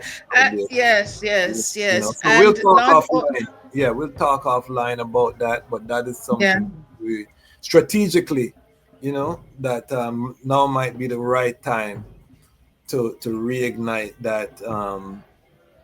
While the government wants to get points, let us, give them some points and take some land. You know what I mean? Because we're not playing for points. But it's not only that, it's our land. Yes, yes, It's our land. They have stolen the land from us. I mean, yes, for at least give us back part of our land so yes. we can try to help the next generation. It's we have to realize that in this life, we take nothing with us. And, we have a history. And we have to make sure we tell our young people about our history, that Yes, all this atrocity that goes on will never, never happen again. truly. So Well, let us do the needful. Let us do the needful collectively. give thanks. There you have it, family. We have the legendary Katherine Howell here on Lion Talk. What an epic journey. Again, we are Rastafari Independent Non-Aligned Media. We are allowing the lions and the lionesses to tell their own story so that we can shape our own narrative. We cannot go into this repatriation time, this Armageddon time, depending on third parties to tell us what we should be or what we should talk about or what is acceptable and try to squeeze our agenda on somebody else's time. We took 2 hours. We didn't have to try touch popular topics or whatever. We talk about what we want to talk about. If we want to take a half hour to talk about the emperor, we do that. And this is why we need our own platforms, our own ecosystem, our own economic ecosystem. Rastafari, from what Leonard Howell and Dunkley and Hibbert established, is now a multi-billion-dollar IP that's out there. People are making millions of dollars from this culture. that has not come to the people who created it. And we are here to ensure that that changes. And we have our elders to guide us, like Sister Catherine, like so many others. And I hope that I can help her to connect with your brothers. I would love to have them on here as well, so that we can continue to hold up Leonard Howell as our champion and as someone who figured it out early, that dispels the mythology that we set about for poverty. Poverty was imposed on us in Jamaica. Of course. You know, there's no poverty in Africa. There's no poverty at all. Yes. No. I mean, you come into a man's house and you robbed him of all of his belonging, and then you left him desolate out there, and then you turn around and you want to squeeze the life out of him. And even though he might not have retaliated, you look at him and call him poor. Yes. You can't, and Africa is not poor, because Africa has the richest minerals on planet Earth. And we're seeing that with the rise of the Sahel states reclaiming their minerals, and they have the fastest. The IMF had to admit that those Sahel countries are now among the fastest growing economies on the continent, and all they did was reclaim what was theirs. So this is a revelation time.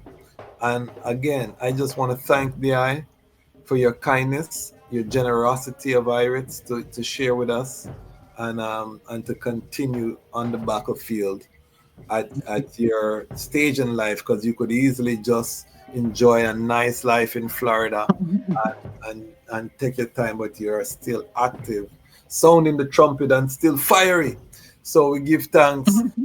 People, make sure you like, you comment, you subscribe. Let us continue the reasoning. Let us continue to build our own. No one is coming to save us, and we will continue to fight. Why? Because the time has come for the lions to tell our own story. And this is the Lion's Voice. Lion Voice.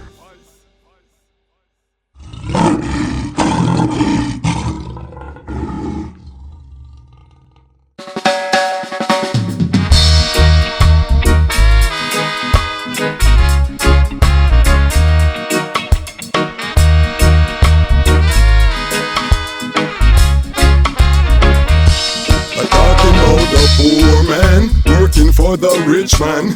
Rich man don't care about the poor, but look along the rich man own the poor man land. The poor say him can't take it no more, but look along the poor man working for the rich man. Rich man don't care about the poor, but look along the rich man own the poor man land. The poor say him can't take it no more. One day he started chanting, give me some land. Want get some land, wanna build my own house, be my own man then. Give me some land, want get some land. I wanna raise some little baby with a pretty black woman. Dirty Babylon, them want to stop the movement, stop the family, them bring down unemployment.